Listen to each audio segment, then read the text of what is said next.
Tell us about the tattoos. Shut the fuck up, you little prick. But then I've got the Phoenix. Hey, prick. So I'll take it from Bob every day of the week. Absolute disgrace. That's your knowing or mine. Move him out of here, Darren. Ricky Hatton didn't go over for his fighter because he risked getting abducted and sold into sexual I never said that. Both have been rape victims. I'm not watching Frank Buglioni live on a Saturday night. You're out of your mind. Jesus Christ, get yourself a life. He's actually a priest. Yeah. It's because his brother John Fury eye gouged him. What have I told you all this time? He's going to end up sucked out, fucked out, looking for a handout. Boxing, nutters, messenger group. I'm gonna be the king. J-Pump, you know what I'm saying?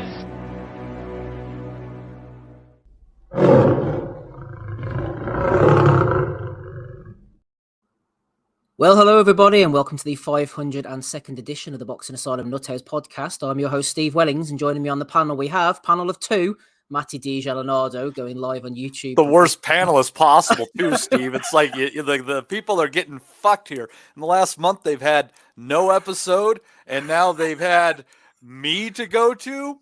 This is bad times. I worry for the future of the podcast. Well, I mean, I was thinking, Matty, what's worse, you trying to talk us about soccer ball or cancelling the pod and having the guru chasing after us again? I mean, what we're looking here? Hey, there was no good outcome, but this is probably the least bad outcome. But at least the U.S. is out now, so I'm not paying attention. So then I don't even have any frame of reference at this point.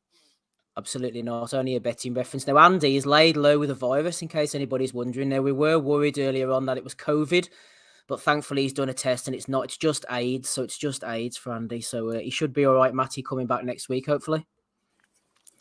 Hopefully. I don't know, man. The lifespan there is pretty short. That shit might just take him out in a week. Yeah, he might disappear. And as for Ozzie Smith, well, you might think he's off watching the match, but in fact he's not. He's actually in bare-knuckle boxing tonight, fighting against Johnny Lawson. There he is, 75 kilos, 5'9". Looks a bit rough, that Johnny Lawson. I don't fancy Ozzie's chances there, Matt. No, he's in rough. He's definitely going to have to jab and move in that one. But he has fantastic hair. Give him credit where it's due. Absolutely. Well, let's move on to the action that you've all come along for.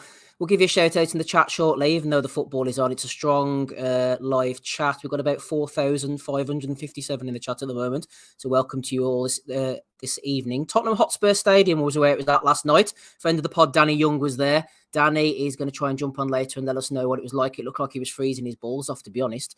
Rapping Rob Kelly was making his thoughts known about this, Matty. I saw this fight described as a sparring session by some. Derek Chisora, who was knocked out eventually in the 10th round, was turning up for a retirement exhibition, other people said. Fury seemed decidedly jolly afterwards. He'd given his old mate a third payday. Where do you stand on it all? You know, Steve, it's a weird thing for me in there. Did you feel at any moment that some of the clinches were initiated by Fury to either hold Chisora up or give him a break? Yeah, it looked like he was about to knock him out, hit him with the right hand, and then hold him. Usually, it's the person who gets hit who's looking to hold on, not the person who's dropping the big right hand and then grabbing his opponent to hold him up. Yeah, and I don't know what the number would be, Steve, but Tyson Fury to win by knockout, but Chisora to not hit the deck at all, that would have been an interesting bet to lay. I don't know what the odds would have been on that. But I don't know. Fury let that go on as long as he wanted to let it go on, right? Kind of like Mayweather against McGregor, with all due respect to Chisora. I mean, Fury just boxed circles around him when he wanted to. He punched him when he wanted to. He unloaded his arsenal, fought mostly orthodox, went southpaw here and there. hit Chisora with the uppercut a number of times, back up, then he'd land the right hand, and he wasn't winging the punches the way that he had against Deontay Wilder. I think he went a little bit easy on Chisora, but thank God for the referee stopping it. Even Chisora thanks the ref for stopping it. He's like, yeah, I wasn't going to quit. Thanks to the referee for stopping that. Someone needed to step in. So it was what it was. Everyone got a payday. I think everyone had a good time. I mean, that I guess that counts for something. I was most impressed with the interview afterwards. The prospects of Fury fighting either both Usyk and Joyce in the same year, or throw Wilder in the mix with one of them, or my God, imagine all three. What a year in heavyweight boxing that would be. All due respect to the Gypsy King if he decides to go that route. He's fucking crazy. I loved him talking trash to Usyk at the end, calling him ugly and shit. He is the entertainment package. I as fantastic of a boxer as Tyson Fury is, I think he's one of those that realizes he's in the entertainment business, and that's how he makes his living. Ben Russell in the chat says, had the Fury fight on crack streams on my phone. We don't necessarily endorse those, but we don't chastise people either. In the pub, says Ben, watching with like five people huddled rather around it, because nowhere was playing it. Fuck knows how much money they lost on that event. I think Fury just lacked the viciousness of the Wilder fight, where he threw every punch with intention that night, jabbing through the target against Wilder, fighting with the kind of intensity you need against a dangerous opponent who punches very hard and is capable of taking your head off. He can be forgiven for flicking the shots against Chisora, I think. Also, talking of forgiveness, my God, here comes the main man back again. Dom McNamara. I have not seen that name for a while. Actually, Dom, he says, back after a while away, lads. Good to be here, I hope. It's always good to see you, Dom. Always good for a question or two. I was flicking through Small Belly the other week, actually, from about 5 years ago, and you were throwing in some controversial content. No doubt the woke asylum, as our friend Tommy refers to it now, would not approve that Dom was throwing in. It's fair to say, Matty. Talking about getting cancelled, my God, would have never made it this far. Good to have Dom back again. Welcome back, Dom, to the woke asylum. Oh, dear me. The boys in the chat are flagging here. We've got Mark Stanton. He's not interested in the football. Adam Beanie Smith's in the chat. Shout out to you as well, sir. Cedric Sniff. There's Dom again. He said, I'd boxing put up a class video earlier. Go watch it after you give a 5-star review after the pod. Thank you very much, Dom, for that one. Mark Stanton says Fury was backing off and dragging it out. Should have finished it the third round and get this circus over with.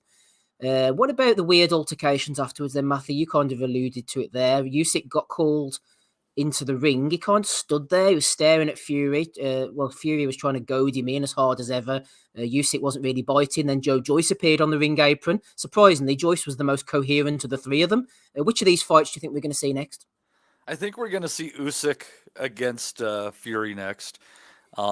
I really do believe that they'll make that fight just because it's meaningful money and, everyone can make some change. And I think Fury is ever confident that he's going to win that fight. And Usyk knows there's very few fights that'll make him that money. The only one that may rival it as far as a payday would be Deontay Wilder.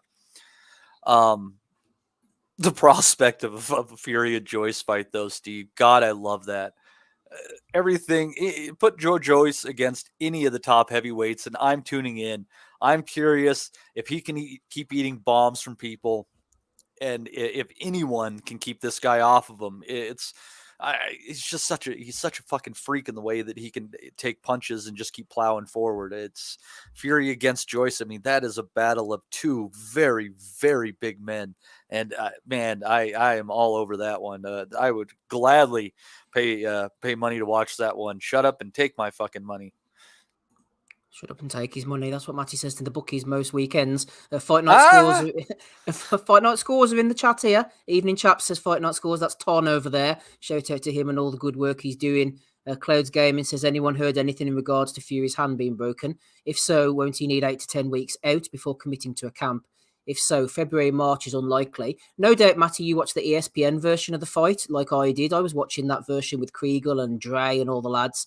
Fury's post-fight interview was rather odd, I felt, with Kriegel. He said he'd hurt his hand in the fight and would need surgery on it, which was a bit of a snap judgment, a bit of a broke my back, it's spinal moment. Then he said his elbows were hurting. before claiming he would fight again in February and March. Then he said he was going to fight Wilder for a fourth time, maybe next year in the Las Vegas Raiders Stadium. I mean, is this just the ramblings of a madman who's just been punching people in the head for 10 rounds? At some point, he just started rambling. I wouldn't doubt that he needs a little bit of work done, on his hands and his elbow. Perfectly reasonable. I also don't think he does. He might not be that great at math. So he might have meant March or April. March isn't bad if you're talking. If he's getting in for surgery, soon, which it sounds like. I mean, 8 weeks is basically first week of February, and then you the hop into camp. After that, and I mean, he's such a qualified fighter. He doesn't have to spar like crazy. He can work on his cardio, get that back. And I mean, he could be fighting March, early April again. I could see that, but February, definitely a push. I think you got to say that he had the endorphins going and started rambling a little bit, but I like his ambition of fighting multiple times next year far more than I like him saying that he was retiring after the White fight. Yeah, shout out to Ryan Deal, friend of the pod from New Zealand. He's thrown in $2 New Zealand. He says, Machine left hook Kelly doing the business. We'll talk about that one later on, or not. We'll see if Aussie manages to turn up. Mark Stanton says, was a rumour of Fury smashing his hand last night, but not seen anything since. John Trounton here, Matty, says, seen quite a few people saying the Fury fight shouldn't have been allowed to happen today. Funnily enough, mostly the same names that wanted to see Dell versus Wilder a couple of months ago. I think he's referring to friend of the pod, Eddie Hearn there, Matty, who's saying the fight shouldn't have taken place last night. It was a disgrace. This is the same guy that was going to feed Delboy Chisora to Deontay Wilder to get the last few brain cells smashed. Double standards from Eduardo? Surely not. Yeah, it's clearly. And we all knew what this fight was going to look like at the end of the day. I mean, Fury carried Dell as long as he could in a way, and Chisora gave what he could. He always tries, always gives it a rip, but I think at the end of the day, this was Fury getting his buddy one last good payday before he rides off into the sunset. And if people wanted to show up and watch that, more power to them. I guess people are right. It shouldn't have happened. I think the referee could have stopped it earlier. I guess there wasn't any one magical point. I mean, the stoppage itself was an odd point to do it, but it's. You choose to tune in, you choose to buy a ticket. We all knew what it was going to look like. But Tyson Fury, he is an entertainer, and he's got those people showing up, like you said, between his fights and whatever these dinner shows he's been doing are. I mean, he's put nearly 200,000 asses in seats this last year. So, I mean, at the end of the day, when you've got that kind of charisma, you've got that kind of name recognition, you can fight some stupid fights. Floyd Mayweather didn't have to fight Andre Berto, but, he still sold hundreds of thousands of pay-per-views, maybe not the millions that he used to do, but they sold hundreds of thousands of pay-per-views, and over 10,000 people were in the MGM de Grand to see it. And that's basically where Fury is at right now. He's got such a name. It doesn't matter who he's against. People will show up. People will turn up, like Tosh, he's here with us. He said, don't know if I misheard it, Steve, but did you hear Don Charles tell Dell the fight was close? He did. We are still in this after about 5 or 6 rounds. He said this fight is closer than you think. I did hear him say that as well. Arlene Burley says, doesn't fancy USYK. Trust me. Clouds Gaming also, did you see the dressing room footage afterwards? Dell was smashed to bits and should never set foot in a ring in a professional capacity again. Couple for you then, Matty. First of all, on what Clouds Gaming saying there about Del Boy and his capacity to step in the ring again. Should he? I know he keeps having these wins, he keeps exciting the fans, but at some point he's going to end up with brain mushed like Danny Williams. Also, the second one is, how do you think Joe Joyce would get on against Tyson Fury if those were to fight the immovable object that Joyce is? I feel like that fight is going to be, and there are a few examples that we've seen in recent weeks. It's going to be the story of two fights. I think that Fury is going to get off quick. He's going to box well, but there's going to come a moment where he knows he can't hurt Joyce, and he's going to be curious, and it's going to be curious to be let too much out of the tank to make it to the final bell. And I think, much like the Dubois fight and the Parker fight before it, you're getting into the later rounds, and it's going to be interesting when he's got that freight train coming at him, and Joyce has power in both hands. He's a big dude. Apparently, he's got incredible bone density. He's breaking orbital bones with a jab. And I think, the first 6-7 rounds of that fight could be boring and one-sided. But if Joyce's chin is the real deal and he's still standing there after that, buckle up, children, because that's going to be an exciting fight down the stretch. And what about Chisora's brain cells? Cloud's game in there's talking about the British Border Boxing Control. Maybe need to take a look at his licensing situation, if you ask me, or it could be a body on the slab. I don't think the board will look at his license, to be honest with you, Matty. We've seen people maybe further down the line than him still getting licensed. Yeah, I think you're right about that, but I also think that he's done. He was talking retirement before that too. Maybe that was to deal with some contractual issues, but I don't think you'd get out that quick. There'd be serious arbitration. So I think he's done. I think he got one last payday and he's done. I don't think we're going to have to worry about crossing that bridge. And I hope he has a good life afterwards. It sounds like he's been responsible with his money. He's got a good family. I don't know if you caught any of the video of him and Fury eating burgers in the dressing room after the fight with the kids running around. I mean, it was a nice warm moment between two friends, and I had so many great memories of Derek Chisora. I hope he pulls the plug on his career now. Got that one last payday. He stayed on his feet the entire fight. That's what he can go on. He's well paid. Hopefully he has his faculties. I think he was slurring a bit because his jaw was fucked up. Fingers crossed. But I just, as a fan, thank you for everything, Derek. And please go and enjoy your retirement. Yep, go and enjoy your retirement. Go and pull the plug. Terry Woodfine didn't fancy watching the football, lads. Lol, he's here with us tonight. Terry, not to be confused with Terence Crawford, who we'll be talking about later on in his fight with Avanessia. And we'll be talking a little bit of Teofimo Lopez against Sandor Martin, who stepped in as a late replacement. Josh Warrington, bit of Michael Conlan as well. Big A here is leading us on nicely to our next topic of discussion, Matty. He says, Fury picks Joyce off all night. People are getting carried away with Joyce laying waste to mediocre, dubious, and Parker. Of course, he has actually picked up on a point that I was going to make. Whenever you try to type Dubois into your WhatsApp messages, Matty, or your messenger to leave a message to you guys, it always auto-corrects you on the mobile phone to dubious. And I think that's the phone telling us that Daniel Dubois maybe has some questions to answer here. He's a little bit dubious to me as well. He's going into big, stiff idiot territory, especially if he's struggling with a career cruiserweight like Kevin Lorena, as competent as Lorena is, former IBO world champion from South Africa. The way he was knocking down Dubois, or not knocking him down, more to the point, I'm assuming you saw this one, dubious, was taking knees. I think that's a bit of a red flag, man. The warning signs are here. He got caught with something weird in there, Steve, and it definitely discombobulated him. I think Kevin Lorena might be the first boxer in history to score 3 knockdowns off of one punch. That has to be some sort of a record. And I would hesitate to throw Dubois away at this point in time, just because that was weird. And I mean, we've seen some weird stuff too. And Kevin Lorena, though, is going to regret for years to come the second round of that fight. Why he didn't come out winging, I will never know. It reminded me of Callum Johnson letting Beterbiev off the hook. And it's a huge mistake on his part, looking for one shot rather than putting his punches together and creating the opening. Gave Dubois a chance to get his faculties together. You closed it out. Yeah, the stoppage was very questionable considering it was like the end of the round, and Dubois had been down 3 times in a round, twice on his own volition, and looked really weird. And, I mean, you just heard the bell, you can send it back to the corner. I mean, use some discretion. I know they're supposed to play straight ahead, but use some goddamn discretion. I mean, it was questionable at the end, but the only reason that happened at all is because Lorena let him off the hook. And Dubois did what he did. He was able to get his faculties together, and he was able to close the show. He saved my parlay. I had that him winning in rounds 1 through 6, and Julio Cesar Martinez Carmona fight going over 7.5 rounds. So put those two together, made a few bucks.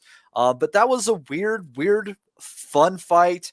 It kind of, we've had kind of bookending the year with a couple of funky heavyweight fights. I'll struggle to think of the name, Steve, but we had that card. I think it was the first of the year with a PBC heavyweight card where that was that 2-round heavyweight fight where the ref stopped it too early and there was a bunch of knockdowns. Kaladze, wasn't it? That, yeah. Yep, what a fun fight that was, and now we've had this crazy 3-round shit fest with the weird ending.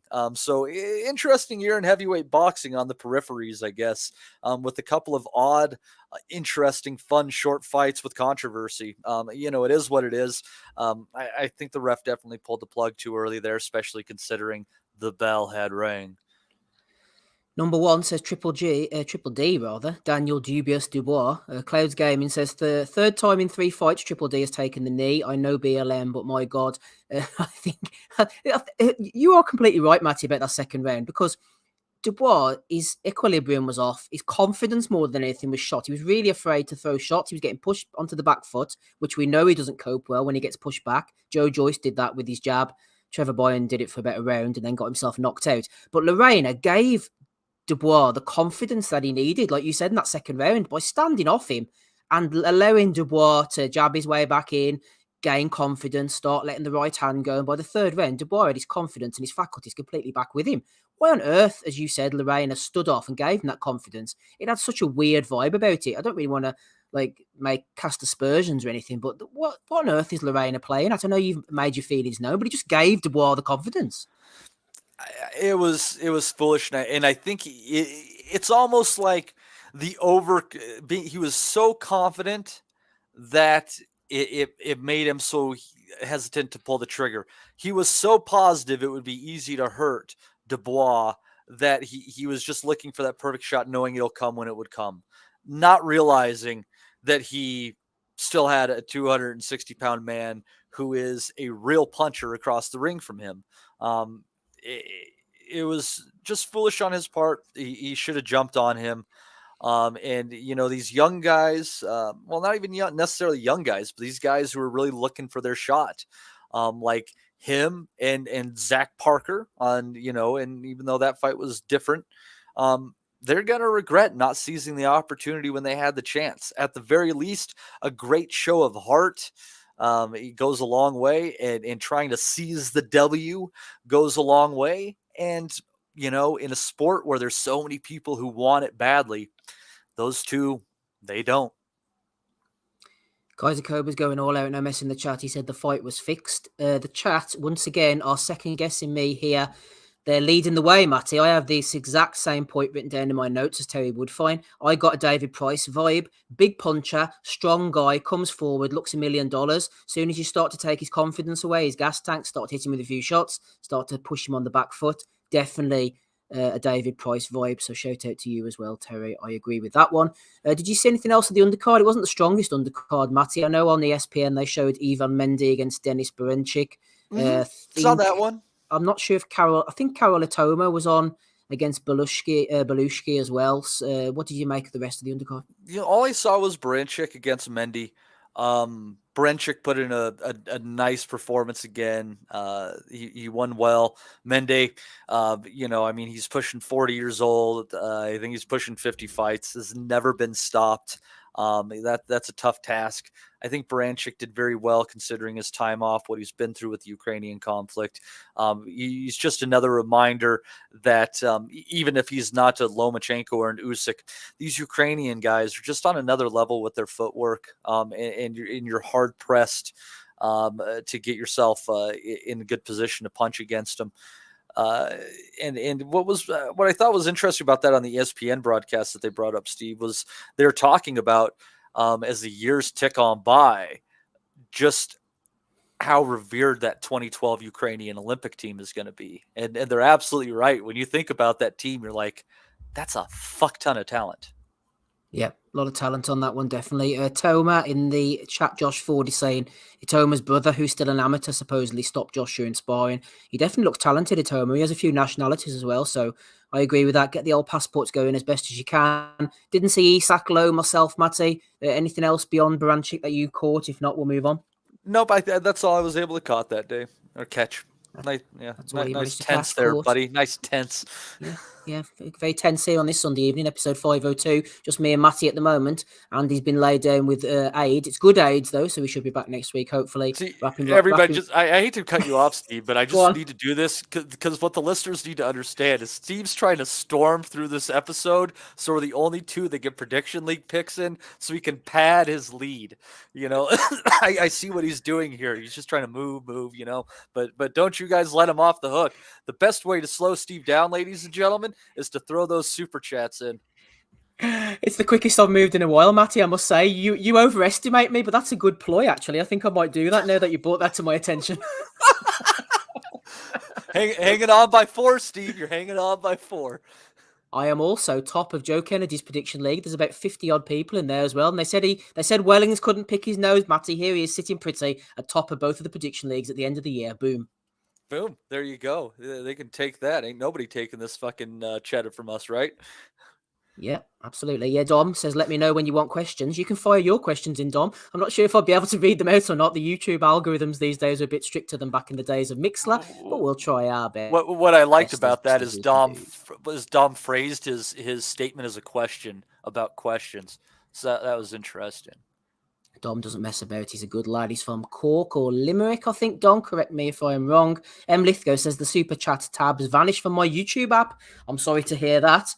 If that's the case, you can maybe go over to buymeacoffee.com/boxing asylum. We have an account over there as well. Hopefully that's working. If the super chats are not. How's my sound holding up, Matthew? Can you hear me okay? You're holding up great, Steve. You know, and if the super chat's not working here and someone's not a member of our Patreon, they could go ahead and join the Patreon.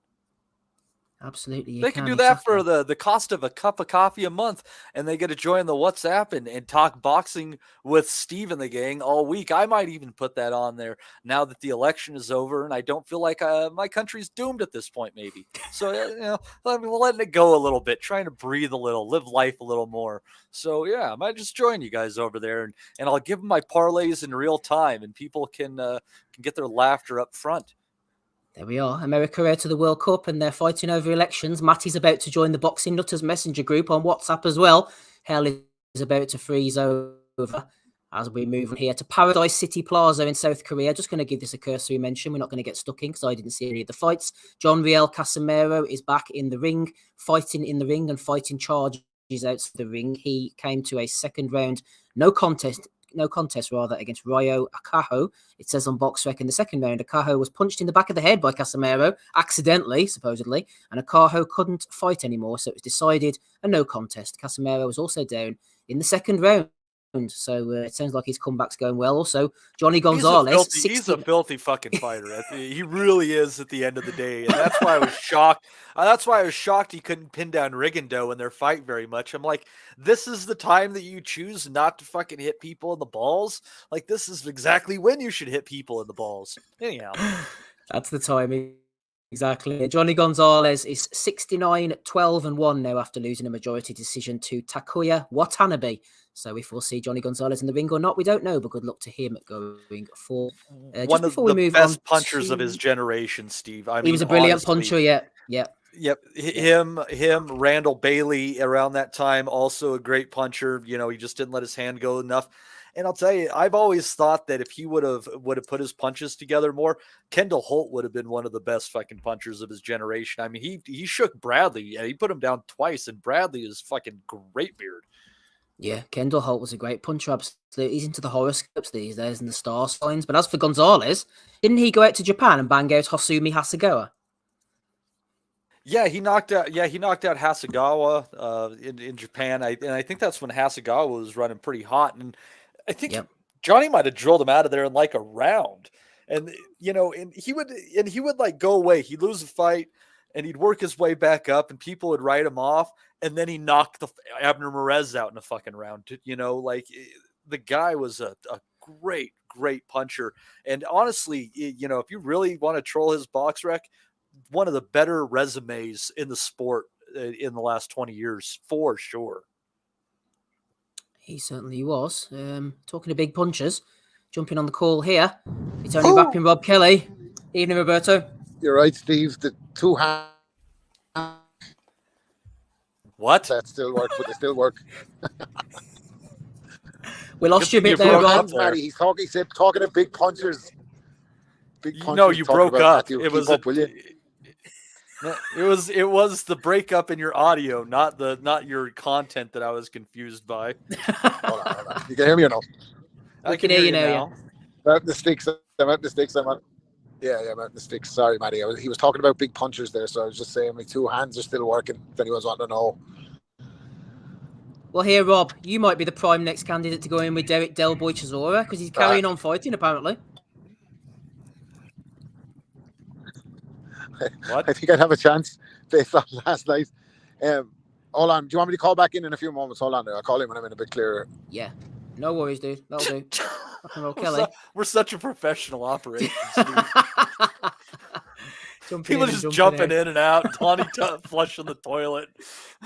Leaving his turn signal on. Rob was trying to slag you off while his sound was going. That's the ultimate. I tell you what, he's a trier. He really does. He's. I think I've got Rob on the defensive, which means that I'm doing something right. Like if Rob's constantly on the back foot, just looking for counters, I don't know that he can stick with the pressure. No, absolutely. Can't handle the pressure. Talking of pressure, before we go on to Gonzalez Estrada, Matty, I know me and you both caught this card on Friday evening over in the White Sands Event Center in Plant City, Florida. It's Pro Box TV. I'm enjoying these cards, actually. Roy Jones wasn't here, but Paulie was on the mic. No sign of Antonio Tarver either. Some great names on the undercard. Jean-Paul Rivera Pizarro and Jacob Bradley Gomez-Zayas, but we didn't see any of them, Matty. The main event, Brandon Glanton against unbeaten New Zealander David Light. Light got dropped down in the 10th round. It was a really even fight throughout. It was nip and tuck. Glanton is a former American footballer. He had a great fight with the Nigerian Pitbull, Efe Apochi, in his last one. I thought he had maybe done enough to just scrape this at the end with that knockdown, but it wasn't to be. He lost a majority decision to the New Zealander, Mr. Light. Really, really fun main event, this. Yeah, get the bad out of the way. The only problem I had with this fight at the end of the day was the one scorecard that was wide for Light. I thought that in my opinion, on my card, the knockdown decided it. I think that 5-5 with the knockdown deciding it, 6-4. Either way would have made sense to give Glanton 2 rounds in that fight. Is definitely incorrect. And it's the no hometown decision there. They gave it to the New Zealander. But other than that, excellent fight. Good inside fight. Very little done at distance. This wasn't a jabbing fight. Glanton definitely working harder, but Light finding those moments and arguably landing his more than his fair share of the big blows throughout the fight. If they chose to do it again, I would not be against that whatsoever. Both of these guys are quality cruiserweights, and I'd be looking forward to see where they might go next. You'd have to be thinking that Light against Opataya is on somebody's radar after that. And Opataya should be coming back soon from his broken jaw. And who knows what happens with that one. You'd have to consider, levels. And I don't think Glanton is Maris Bradis's level. So you'd have to say Opataya probably is a wide favorite in that one, but nonetheless for the region, exceptional fight. And looking forward to it. And Brandon Glanton need not hang his head down in defeat. Scoring that knockdown in the last round showed a lot of heart, willing to gut it out. And I do honestly believe that he should have won the fight on the cards. But hey, he seemed like he really took it like a man. And you're gonna hear the name Brandon Glanton again. He's not going anywhere. He's a good fighter. Yeah, I think he took it with a lot of class. His trainer was trying to smack talk and he pushed him away, and he really did treat the loss with a lot of class, considering it was so close and he's like effectively the hometown fighter. I was surprised at how well he took it. Just to pour a little bit of cold water on your Opataya shout there. Opataya is the WBC champion. Given he's from Australia, Light's from New Zealand, you would like to think that would be something that would be easy to make. But last night, or Friday night, the WBO Global Cruiserweight vacant, surprisingly, title was on the line, not to be confused with the world title. This is the global title, and the WBO International Cruiserweight title, also vacant, was on the line. Light was ranked 6th by the WBO, so he's going to be conceivably top 3 now, maybe pushed on towards mandatory or a final eliminator for Lawrence Okoli's title. So I imagine that'll be the route they'll be going. Try and get that, and maybe Okoli will unify, possibly drop the belt, or maybe defend against Light. But I think you go the WBO route. Steve, I don't know if you caught it, but one of the guys on the announce crew called it the WBO Global Junior Heavyweight Championship, and I had never heard the cruiserweight division referred to as the Junior Heavyweights before. But yeah, here we are. Well, I do believe back in the day, Matty, back in the 90s, there was an IBA Junior Heavyweight title, so I think it has seen light before. Well, there you go. The IBA, they're just ahead of their time. Some people are like Hendricks. They're just, here for an instant and gone, but their mark is forever. Well, the IBA stands for International Boxing Association, and it's run by a former baseball player called Dean Chance. I'm not sure if he's still with us or not, but I had the pleasure of interviewing Mr. Chance back in the early 2000s. A lovely guy. So there's a nice aside for you. Anyway, still kicking? Is not the man, but the organization? Are they still kicking around belts? No, I don't think so. I don't think so. Okay. No, I think they're gone. On the undercard, Dylan Ryan in the Boxing Nutters Messenger group nominated this gentleman on Saturday morning for Bellew of the Week, Dennis DeBon. I do like an angry old white dude as referee, and you see a lot of these on the sort of small hall shows in America. They're always angry about everything. They're always shouting and trying to. I know who he voted for. I'm sure you saw this fight, Matty. Marquez Valle against Luis Miguel Sanchez. This guy was on Sanchez's case from the very beginning. I mean, he was holding a little bit, but it wasn't completely egregious. It wasn't Matty Askin against Lawrence Okoli levels. And he was just desperate to get rid of him, constantly shouting at him from the first round, took a point in the second, then took another point, and then just threw him out of there. What do you think about DeBon's performance? I couldn't figure that one out. And I think that I would be trying to petition the sanctioning body and the local board to throw out the fight. That was ridiculous. That man shouldn't be reffing fights. He had no interest in letting it go on. I've never seen somebody so looking to disqualify a fighter as I did last night. Pathetic performance. And that fight should just be knocked off the books. It shouldn't exist on paper. Shouldn't exist on paper. Rapping Rob Kelly's back with us. He's on paper in every sense. Good evening, Roberto. How are you sounding now, sir? Could be driving through a slightly ropey place for signal just now, so just bear with me if I drop out. I should be home soon anyway. Can you hear me all good for the moment? Yeah, go on. You were clicking a little bit, but go on. Chisora Fury, Rob, what you seeing?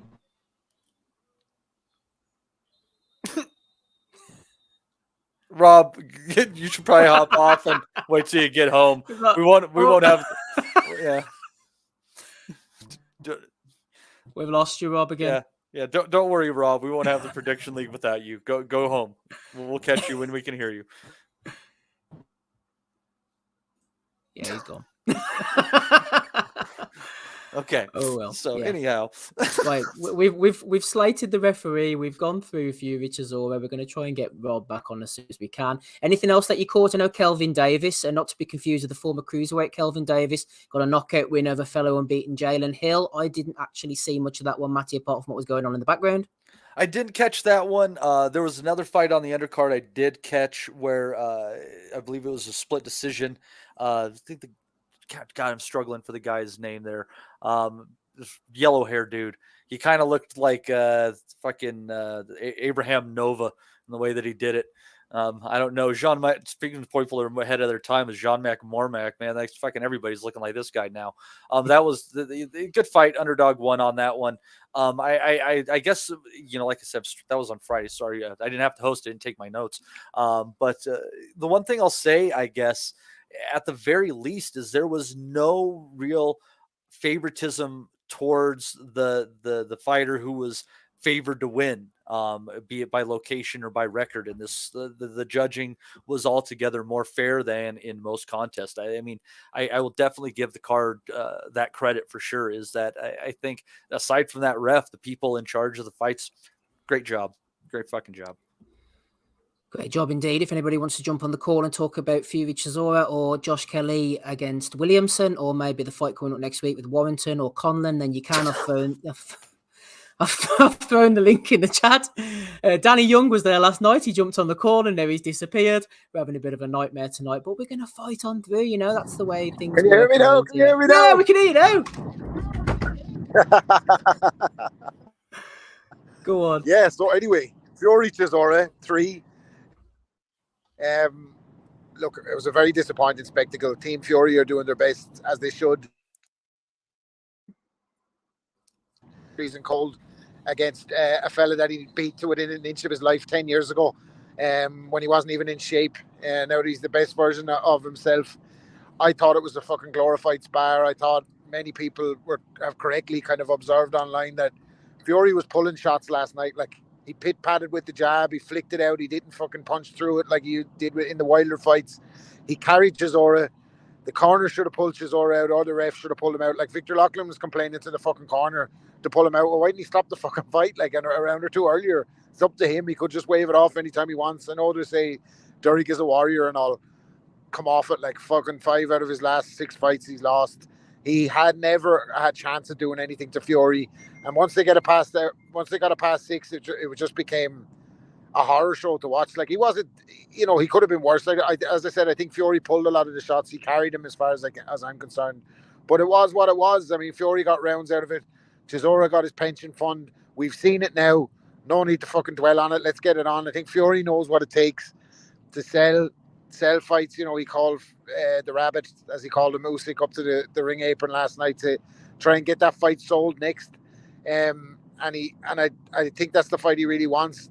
You know, and like, as much shit as boxing is and shit shows we have, and that was a fucking shit show last night. There's no point dressing it up as anything else. It was a bad spectacle.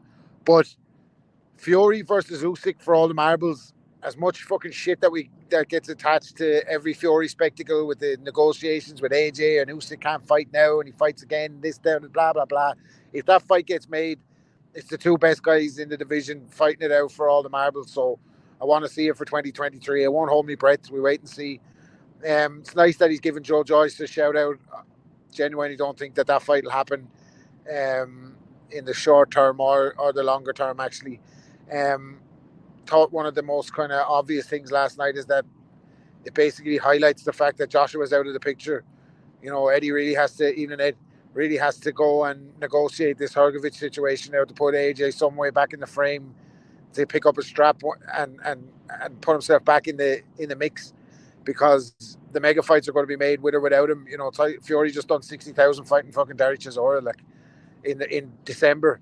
So he is a big draw. He has massive draw and power. He's overtaken Joshua as the biggest draw in British boxing and in the heavyweight division without a doubt. He's going to have to fight in the UK or the United Arab Emirates. There's going to be no fights for him in the US. But he's, you know, all his mates are a great bunch of lads. I just think that it was a bit disappointing altogether, in terms of, like, we all fucking saw exactly what was going to happen, and it happened, and we had to sit through it.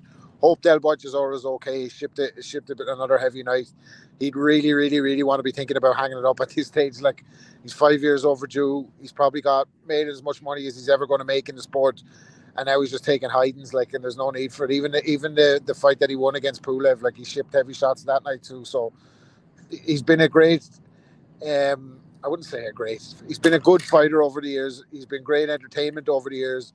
He's definitely come to fight at different stages in his career. Chisora probably could have maybe gone on and done a little bit more if he had been a bit more dedicated when he was younger. But he's provided enough value now that we don't want to see him out anymore. Just put him out the pasture now. Like, it's enough. Enough is enough. Like. Well, here, Rob, talking about Chisora, John Trounson's put a good one in the chat. He said, Del Boy's basically a newborn puppy right now. 2 weeks till his eyes open, 4 weeks till he can eat solids, and 8 weeks till he can go outside. We got to be honest, yeah. Oh, good one. Thanks, Butty. You beat me to it and put that one up. One man who was in attendance last night, he gave as good as he got, like Del Boy Chisora in the ring. His picture is up on the screen. A good vantage point there, Danny Young. Looked like you had a pretty good seat there, dude. Evening, gents. How we doing? Not too bad, thank you. Great to hear from you as always. What did you see then, Dan? So, sorry, am I? There you go. You're good now. It's bad when Rob is complaining about the sound too. What's going on down here? Can you hear me now? I don't know what's going on. But anyway, hopefully you can hear me all right. Yeah, you're good. Yep. Yeah. I had a good seats last night. And he's got winning tickets for a work, so that was very good. 6 rows from the front. So yeah. It was. I mean, what have you spoken about the fight already, or are you just about to? Or? No, we're still talking about it. Yeah, we're interested to hear what you saw from being there in the arena, freezing your balls off, so we didn't have to. Well, atmosphere was good. To give it that, it was really good. I've managed to watch half the fight back when I got home, and obviously I see on commentary they were talking about the atmosphere, and it was good, and everyone was up, having a good time. I must say, and it pains me being an Arsenal fan to say this, but the Tottenham Hotspur Stadium is a good stadium for fights. Very good, well organised. Just a good place. But yeah, atmosphere aside, it was pretty much as expected, or certainly as what I expected it to be. It was just, Derek trying to look for that winging overhand right on the temple of Tyson Fury, and Fury just kind of, to me, Fury looked like he'd just gone through the motions. To be honest with you, I said to my mate at the time, AD, I said, I really felt like if he really wanted to step on it and get him out of there, he could have done. But I don't know whether there was much appetite to. I don't know. But you could hear it. Like the best bit about being so close is you could actually hear the shots going in, and some of them were fucking nasty shots as well. They were really heavy shots. I just, again, I mean, how many years have we seen Chisora just behave like that in any fight he goes in, regardless of who it is? I mean, we've probably seen the same performance from him over the last 5 years or so, probably. He just, it's funny that gentleman just mentioned him as being like a puppy, because he just after about round 2, he had his tongue out like a dog, like gasping for water. It was hilarious. It just didn't look right, But yeah, I echo Rob's views there, and you just want to see him just call it a day now. I mean, there's nothing in it. He's had his big payday. I mean, he's had a few of them in his time over with the Matchroom stable, but yeah, he just needs to hang him up there. There's nothing for him in this sport left, and he is a tough bastard. There's no two ways about it. He takes a hell of a shellacking, and he has done it on a few occasions over the last few years. But he really took some punishment there, and you don't need that. No matter how much you're getting paid, nobody wants that. Tyson Fury, well, again, like I say, he just goes through the motions, does what he does best, leaning on people, tiring them out, that jab straight hand, or sometimes doubling it up. It's all good stuff. There's nothing really to fault about it. There's no faults really. I think the love handles that he's got absorb some of those body shots. And like I say, I'm just looking forward to seeing what 23 offers, because if we're talking about 2 fights, then the 2 fights I want to see are against the 2 people that were up at the side of the ring at the end of the fight.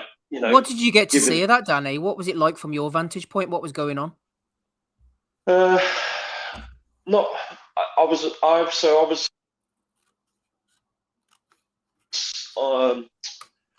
was kind of behind Tyson Fury. I was behind Tyson Fury's corner, but on the other side to it. So if that makes sense, and I could see USYK standing on. I could see him standing on the apron of the ring, and actually, I'll tell you one thing. I'm just bored of Fury just talking bollocks now. It really is.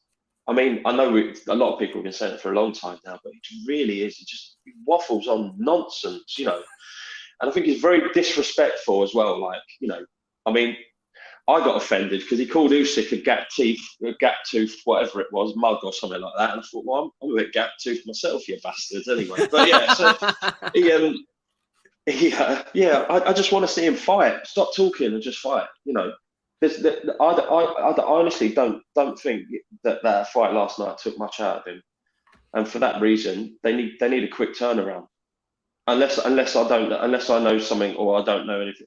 There's something I'm missing in terms of like a potential injury to maybe Usyk or something like that. I don't know, but it needs to be. I'm talking what, February? It needs to be like February, March, maybe March latest. I'm sorry, it's just I can't. There's no point, because let's face it. And then if he wants, and then if we're going to end up getting like Joyce later on that year, regardless of who wins, then that's going to be September.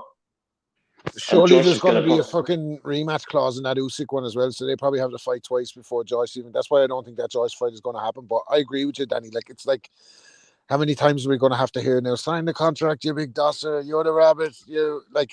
He was going a bit mad last night, wasn't he? It was a bit too much. Like, I agree with you. Like, it's fucking overkill. You're going to sell the 60,000, taking a piss, man. You just sold 60,000 fighting fucking Bomb of the Month club, Derek Chisora. You don't need to do all that. Like, exactly. Look, the heavyweight division really, as you know, never really failed to sell tickets regardless of what's on. You know what I mean? You see so many fucking casuals. There'll still be casuals turning up to watch Anthony Joshua versus Dillian White 6 in 2027. Like, it's still going to happen. It doesn't matter regardless. But yeah, I just want to see them two fights take place. Whether it's, like you say, if there's a rematch clause, so be it. But I don't know. I'm going to struggle to get on board a rematch clause against Usyk versus Fury, because I think stylistically it's not going to be a good fight to watch. I really don't. The more I think about it, the more I think to myself, God, it almost could look like two people just sort of like keeping their distance from each other because they know what potential each fighter's got, if that makes sense. I don't know. It's a bit of a strange one for me. Obviously everyone wants to see that fight, but I mean, Usyk for me has just got to be in and out very quickly and making Tyson work to the body, because there's no point Usyk trying headhunt in that fight. It just be Actually, there's one for you as well. If you want proof that Fury was carrying Chisora last night, he never fucking hit him in the body for the whole fight. He could have killed him. He never went to the body. He just kept him up, propped him up with the jab. You know, I'm not saying he wasn't trying to get him out of there, but he wasn't trying to fucking kill him either. You know, that way. That's why I'm saying I honestly reckon if he wanted to step on the gas and get him out of there, he could have done last night. I reckon he could have been on some of the really big heavy shots he was trying to throw. I think he could have been a lot more accurate and actually blew him out of there. I agree with you, though, Danny. It's the inactivity that kills everything. I said this before. If Fury was fighting 4 times a year, or even 3 times a year, and one of them was Chisora, I'd say, you know what? Okay, fair enough. A bit like when Canelo fought Yildirim. He fought 4 times that year. Just get a move on, man. I don't mind you having this, but it's when it's a Chisora. I bet you we don't see him now till like next October or something ridiculous. It's just not good enough. No, it's not good enough, especially in that division. Like, because obviously, like you say, we're all talking about sales tickets, and you know, these are the fights that everyone wants. There's absolutely no reason why they can't get a contract signed between these two fighters, because contractually, Usyk's not tied down to anyone as far as I'm aware of, and obviously, Warren and Aaron, whether it's one or the other or collectively. Probably more so Bob Aaron, but anyway, he can get that sorted. He ain't got a problem. No issues with that. No issues there at all. So, but yeah, it's just, you know, hurry up. Let's get it on. Just stop fucking about now. Really, like, this is, you know, if we're gonna pick boxing up, you know, having these kind of fights where all the belts are on the line, you know. Again, you go back to the Usyk versus Gassiev fight. Like, I know that, like, you know, cruiserweight division, it's not glamorous, you know, whatever. But it was a fight I was always willing to part my money with to watch on pay-per-view, because it had all the belts and it was no bollocks. All the belts, no bollocks, 2 great fighters. You can say the same about this if it happens. You know what I mean? I'll happily, if I can't go to it, I'll happily pay the £25, £30 or whatever it is pay-per-view to watch it on TV because it's going to be two great fighters, all the belts, no bollocks. That's all we want now. Obviously, like you say, well, you guys have certainly spoken enough about our boxing's in the shitter quite often, and boxing needs fights like this to keep it ticking over.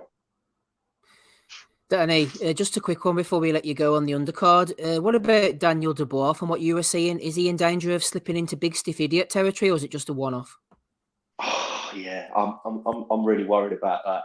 So I was my stomping ground when I grew up was Greenwich. So Daniel Dubois is obviously a fighter I'm keeping a close eye on. But yeah, that first round was god awful. I mean, what's his name again? Sorry, I forgot. Is it Kevin Lorena? What did you think was going on at the time? You and the people around you. What did you think was happening? To be honest with you, most people were just like, "What the fuck?" Like everyone was just like, "What's going on? Like, what's going on?" There was a few people like just sort of like hands the crowd beside their seemed cheek. dead quiet from the telecast I was watching. Like you guys seemed dead quiet. It was, yeah. There was the odd person shouting, "Come on, Daniel," and all the rest of it. But mainly people like as soon as he took that little, I think it was a left hook, wasn't it? I think it was. As soon as he took that and he went that and his legs went, everyone was like, "What the fuck?" And that's why it went, and it just went dead because everyone was thinking he's going to go. I've seen a video clip of the bell being rung. Was it 9 seconds early or something like that? Yeah.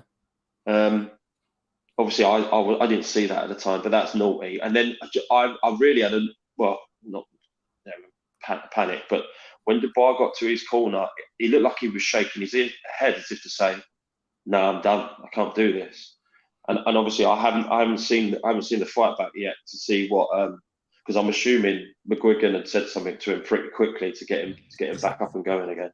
He was good actually. McGuigan was just telling him just to stay calm, like just get on the jab and ease your way back into it. Like he wasn't panicking or nothing. He was actually really good in the corner. All right, fair play. Yeah, he told him just throw the jab, don't throw the hook. Get your leg back. Yeah, it was good advice. I mean, I was behind the shot when the first that left hook come in. Was it as clean as it sounded? Because I mean, is it? I suppose the question I'm asking, because I haven't seen it back on TV. It didn't look great on TV. Honestly, Danny, on TV, I was trying to figure out what exactly happened. Like a glancing shot. It seemed more like a leg injury than something from a punch when you're watching it back. But there was no leg injury. I mean, it seemed like he got caught on the top of the head, but for whatever reason, you noticed it better than we did. Well, to be honest with you, then it's got to go down. If it wasn't a clean shot, you've got to question.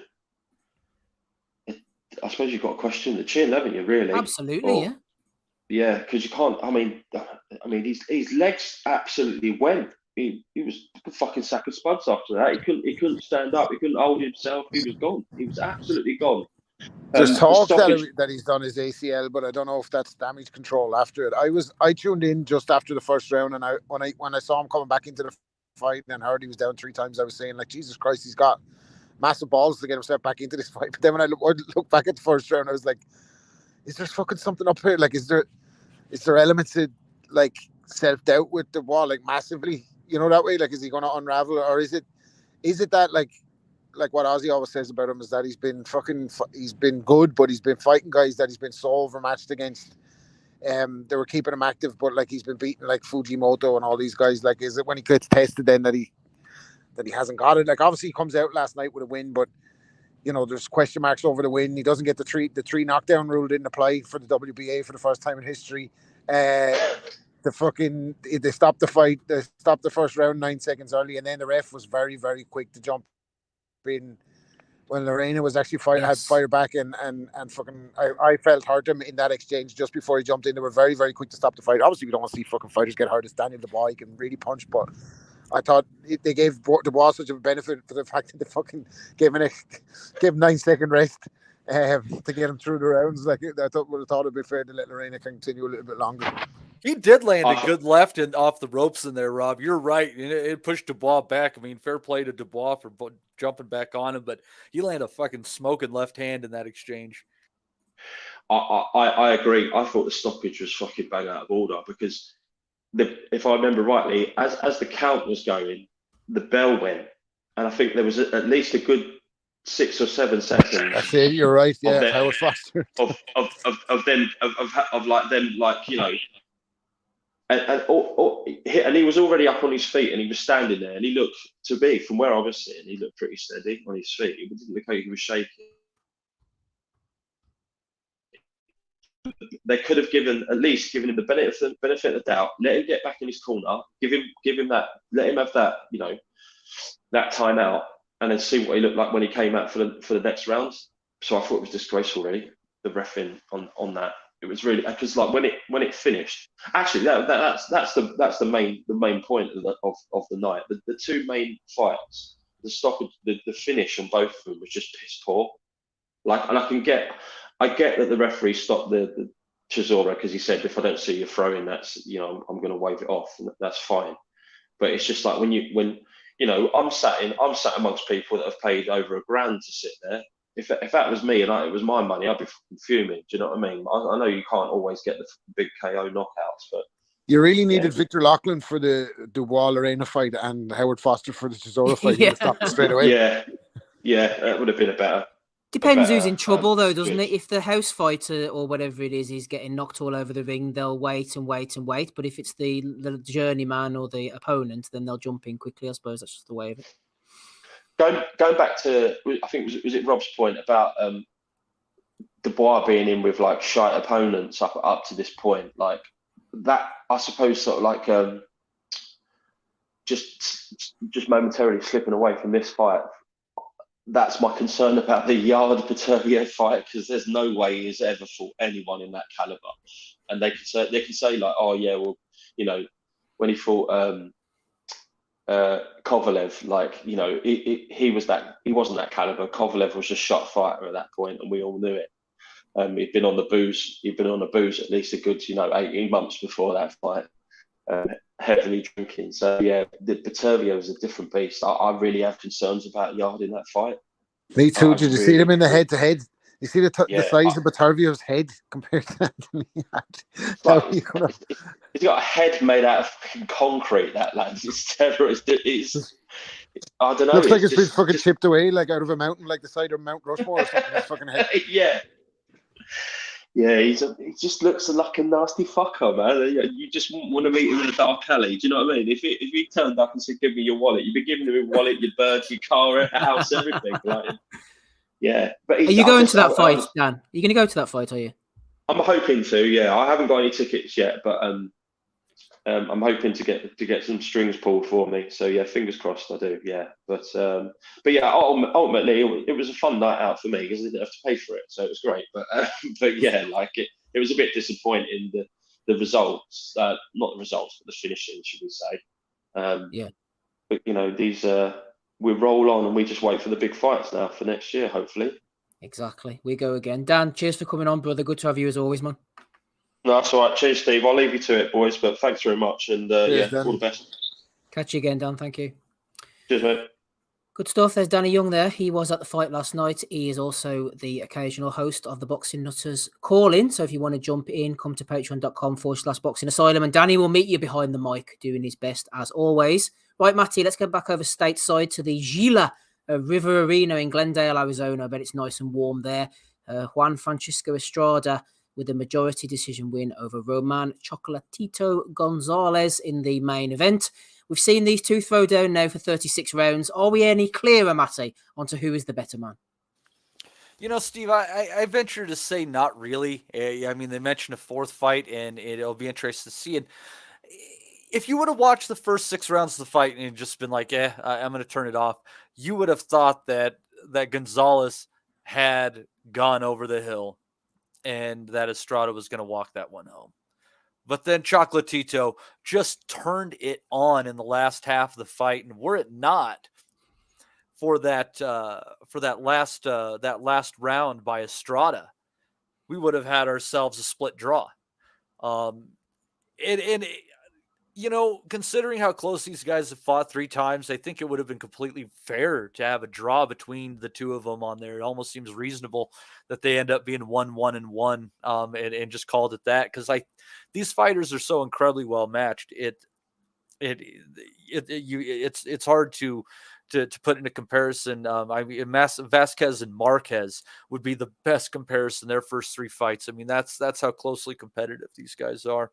Are you saying we need a 4th fight in 10 years' time between these two, Matty? Not in 10 years' time. But you know, Estrada said he was willing after the fight to give Gonzalez a 4th, and I don't think people would not tune into it, because that fight was incredibly entertaining down the stretch. Lots of punches thrown, tons of combinations. And if it were not for that great start that Estrada had, where Gonzalez just could not find his rhythm, it could have been a really good night for Gonzalez. But Estrada was able to pull that out. And I'll tell you, I went and just added up their fights. You know, the widest card that you had in their 3 fights, Steve, was in the first fight. You had that 118, 110 for Gonzalez, plus a couple of 116, 112s for him in a fight that many people scored a draw. And then you have that 117, 111 for Estrada in the second fight. And I think those 2 cards, I mean, they're definitely the outliers of the bunch. But in their fights together, the scorecards are Gonzalez has gotten between all of the scorecards 1,028 points, and Estrada has gotten 1,024 points. That's how close these guys are. That's absolutely incredible.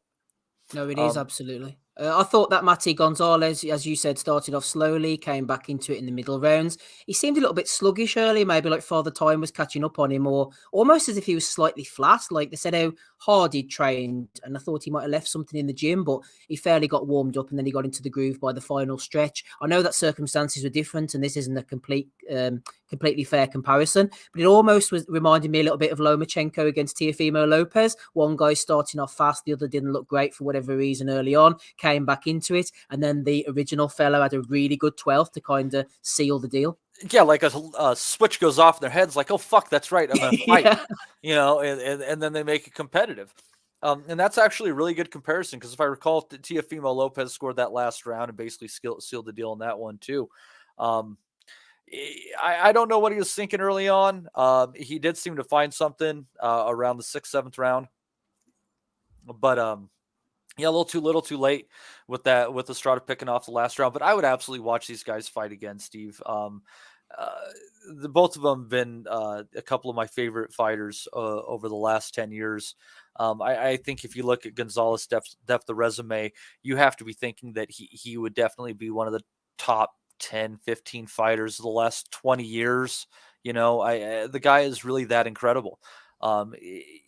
He had a stretch where, I mean, he was just basically fighting the top of the top from 108 until he went up to 115 pounds, until he ran into Rungvisai, who just had his fucking number. You know, I mean, it happens. It's like, God, who was it? Was it Livingston Bramble that beat Duran a few times or someone like that? I'm trying to think. Kirkland Lang. Yeah. There you go. Livingston Bramble's getting mad fucking pod references over the last 6 months, isn't he? It's a name it's a name that sticks with you, right? It's hard to forget that one. It's very unique. But yeah, or Mayorga and Vernon Forrest. It makes no sense on paper, but sometimes people just have each other's numbers. But back to it. I mean, these guys are exceptional fighters, and to me, I would love to hear y'all's opinion on this. I've always been shocked, and I think I've said this before, that Estrada is not training under Nacho Beristain, because he is as close to Juan Manuel Marquez as I think you can find in a fighter today. I think he is the one that's very much carrying on that style of boxing, those counter-punching abilities, the smooth combinations from balance. Big Estrada fan here. Big Estrada fan, just like I was a Marquez fan. No, I agree. There's definitely similarities. I'm not sure he puts his punches together as consistently, quite as smoothly as Marquez does, but obviously that's a really high bar to follow. Yeah. Marquez was class. Danny Young there, Matty says, can these two just fight each other until Chocolatito wins and then someone fight someone for the big one? I want the dream ending for him. I actually don't think that's the case. This might sound controversial when people go, what's he talking about? I think Estrada's got his number insofar as they'll just keep fighting close fights and the judges just keep seeing Estrada eking them out. I honestly think he's got his number at this point. I think Chocolatito could fight him the next 10 times and Estrada will just keep eking out decisions. I just think that's the way it's meant to be. Well, because the tough thing is, where are you going to hold that fight where it makes money and there's going to be a huge Nicaraguan audience that's going to be moving for Gonzalez's direction. Like, that place doesn't exist. There's not enough money in Nicaragua. I think they might be under martial law right now, or maybe that's El Salvador, Guatemala. I don't know, any of those countries at any given time. But it's just one of those weird things. And it's basically like if it was basketball, the Mexican fans are basically the sixth man on the bench, right? You know, they're the extra, they're the extra, little spice to it all that gives them the edge. You know, it's, if you're talking about, that fights are decided by the margins oftentimes, Steve, I think the fan base is part of that margin. Yep.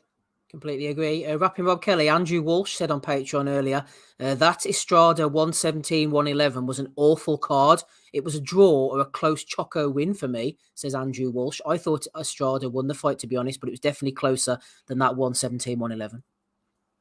That was the second fight with 117. Yeah, I think 117-1. Was it 116-111? One of the is a cards? straight split. 116-112. They misunounced it as 115-112. Yeah. No, hang on. Let's tidy this up first, because whenever Diamante was announcing them, I thought he actually said 116-111. That's what I thought he said. I thought that's a bit weird. Wow, we heard all sorts of different shit. Well, Andrew heard 117-111. I thought Diamante said 116-111, but there was no knockdown. In the 117-111, that was the second fight. There was in the second fight there was a 117-111 card, and maybe when I was talking about the cards for their matches, he had gotten it confused, or maybe he missed something. He put this in about 4 hours ago, Rob. So I thought he must have heard 117-111 last night. I didn't hear that. No, I think it was 116-112, wasn't it? I was actually watching the score. I watched it again on another video from the crowd, just to hear the crowd reaction. Some people were thinking Chocolatito hard done by, but it's what you like when them two fight. It's really hard to pick a clear winner in a close fight. I thought Estrada won it because of the stag. Get close to your microphone, Rob. Sorry, I just thought he'd be sharper in the exchange throughout the fight, and I thought that proved the case in the early rounds. And I think he actually offset Chocolatito's rhythm at the start. Then he came on strong, as he always does. He's always going to be in the fight. And then it's just what you like between the two of them down the line. But I no problem with Estrada getting the decision, partly because it's bringing me back up in the prediction league, isn't it, Matty? Where am I now? Come on. You're tied. You're tied with Andy. The outcome now? You're tied with Andy in second place. You're only behind by 4 points right now. You and Andy are both behind by 4 points. Unrivaled comebacks. Yeah. Unrivaled work there. I'm very impressed out of it last week. Yeah, no, I think Steve is right. I think both these ones, and I think he has that style that could be nurtured under Bernstein, but I think he just had Chocolatito at this stage of his career is no disgrace. Chocolatito still fucking shows every time he goes out that how unbelievable he is. And the fact that he's still at this stage of his career, after getting those fucking punishing defeats from Rungvisai, coming back and having this kind of Indian summer is unbelievable. And, to even be in a close fight with a guy like Estrada says a lot about him, but they're probably going to fight again. Why not? Like, fuck it, who else are they going to fight? Let's have it. Let's have it. What about the undercard, Matty? I saw Martinez against Carmona. Carmona hurt his hand and kind of drifted out of the fight a little bit. Martinez is real rough and rugged. He comes forward, throws a lot of shots from awkward angles. Anyone with worth his salt, like a Gonzalez character, would just completely outbox him. I saw Velasquez Rosales as well. I saw Pacheco knock that fellow out. I didn't see anything else. What was the pick of it for you, Matt? There was a fight on the undercard there, Steve, that if you didn't see, and the listeners haven't seen, the fight between Rosales and Velasquez. That was a good fight. Yes, I did see that. Yes. Yeah, that was you know what, if Gonzalez Estrada wasn't so fun down the stretch, I think that would have been the fight of the night. That was thoroughly entertaining on that one. Enjoyed every bit of that fight. I think the decision was fair on that one too. Also, the Julio Cesar Martinez Carmona fight. I was able to pick that one up in my parlay. I know Andy was a fan of Carmona in that one. Carmona has a good amateur background. I don't think that we had discussed this because it wasn't on the schedule, although I think they announced that we should have covered it, and that was my bad. But Carmona's got a good amateur background. He fought Yafai like half dozen times or something like that. And get looking at it a little bit, and I'm like, man, this guy could definitely give Martinez trouble. I mean, it's just, yeah, he just has the boxing ability. And the over-under was 7.5, and I thought it was probably a distance fight, but I just threw that in there with the Dubois pick, and this one was a lot safer. Carmona's a good boxer. I think he might have had an argument to win this one, Steve, honestly. I think it came down to a majority decision. Martinez definitely lacking. Although Carmona is definitely a skilled boxer, I think you have to say that Sonny Edwards is a more skilled boxer. So this fight, I think, is a nice preview. It's a mini of what Julio Cesar Martinez against Sonny Edwards would look like. So keep that in your mind a little bit. And ask yourself if Martinez can do better, or if than he did, or if you think that Edwards can exceed Carmona on that one, because I think that fight could definitely happen down the line. It's all DAZN. But decent fight. Not a bad undercard. All in all, I think there's still a few I got to catch up on. But it was, that was a good entertaining card. And the Mexican fans, they're so into it. They make it all the better. Glendale's a suburb of Phoenix. You're just a couple hours from the border. And it just seemed like a fantastic atmosphere. So you score one for DAZN. I thought it was a solid night. Matty, what's the over-under on people being legal or illegally allowed to be in Phoenix last night? What do you reckon? Well, it's better than it used to be because Joe Arpaio is no longer the sheriff of Maricopa County. So things have gotten a little bit better for the brown folk down there. They're not getting pulled over as much now. Lovely stuff, Matthew. That's Matty DiGialinardo, who's here with us on episode 502 of the Boxing Asylum NUTHOUSE podcast. Rapping Rob Kelly's here with me, Steve, as well. Andy's away slowly dying. Ozzy is in the pub somewhere, and Danny Young has been on with us after he went to the fight, Chisora against Fury last night. We have a question from Don McNamara. Before we hit you with that one, we shall move over to the Odyssey Arena, Belfast, next Saturday evening, the 10th of December. I was considering going to this, but I think I'll stay at home instead and watch it on a double screen alongside Josh Warrington. I forgot Josh Warrington was on next week until I looked at the box set schedule.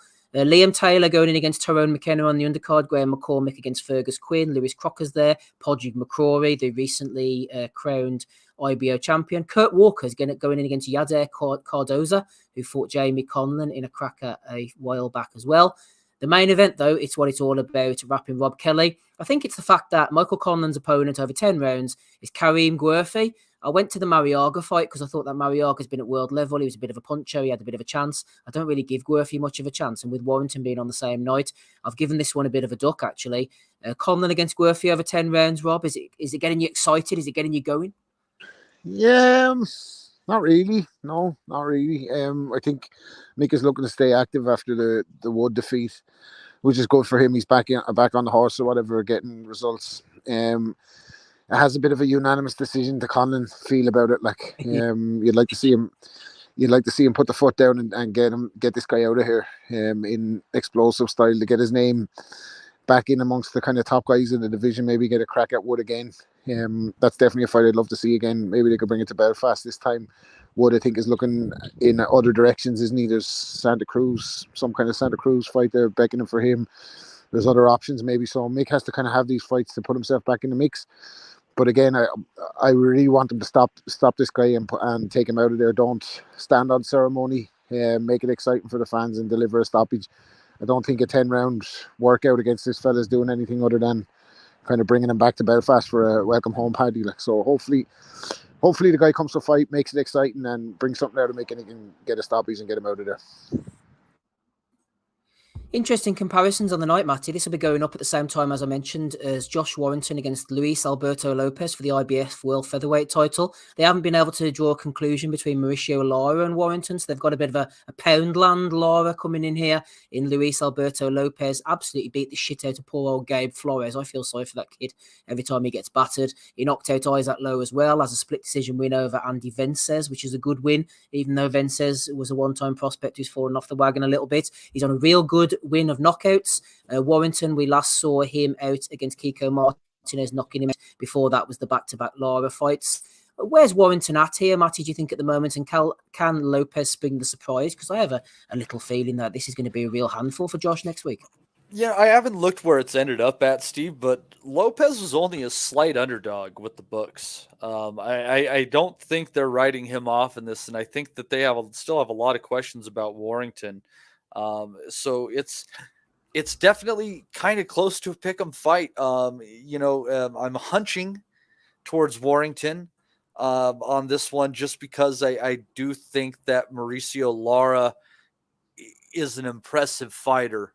But you also have to consider, even though he got the win against Kiko, and I mean, he showed a lot of guile in doing it, he did it with a broken, Kiko broke his fucking jaw.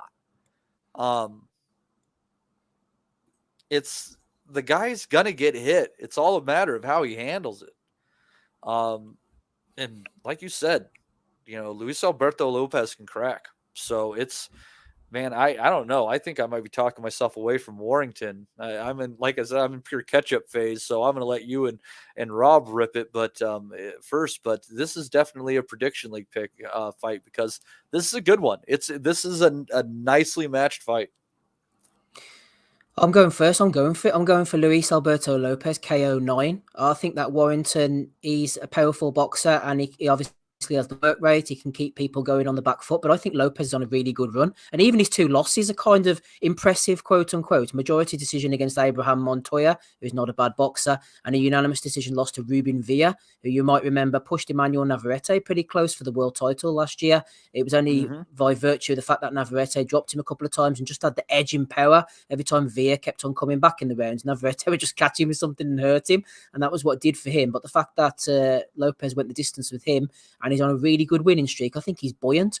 I'm not so sure about Warrington. I think ever since those Lara fights, Rob, he's been kind of not feeling sorry for himself, but maybe lacking that bit of confidence. And I think once Lopez starts hitting him hard and often early in the fight, I think Warrington is going to be got out of there. So I'm going KO 9, Rob, mate.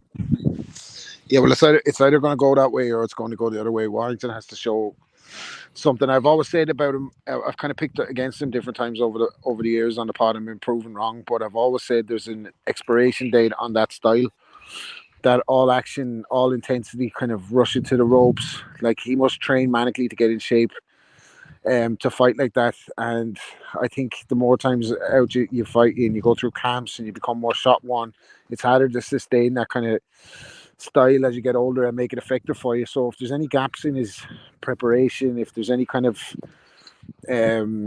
lulls in his cardio and stuff, if he starts to feel leggy throughout the fight, then you're going to get ask some really, really tough questions, because like Matty said, he is there to be hit. He's never been the most elusive guy. He comes forward, head low, push you onto the ropes, work rate, and lives off the crowd energy. So that could get him through. I think he could come through some sticky moments and possibly eke out a decision here. I'm still going to go for Warrington, I think, on points.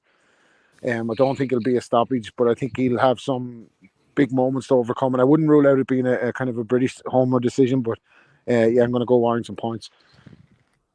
Interesting one then, Matty, on to you. I am going the wild card pick because Warrington points is probably the kind of the safe bet, and that's with my head that I would go for, but I'm going to go for Lopez.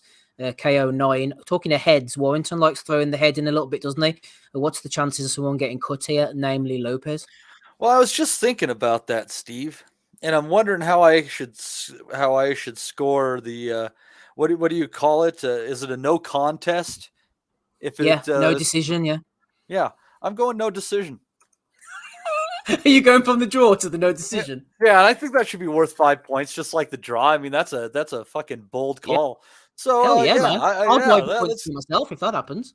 Yeah, in all honesty, I think when I'm looking at this fight, I think I'd be looking at like what the over under is on this one myself.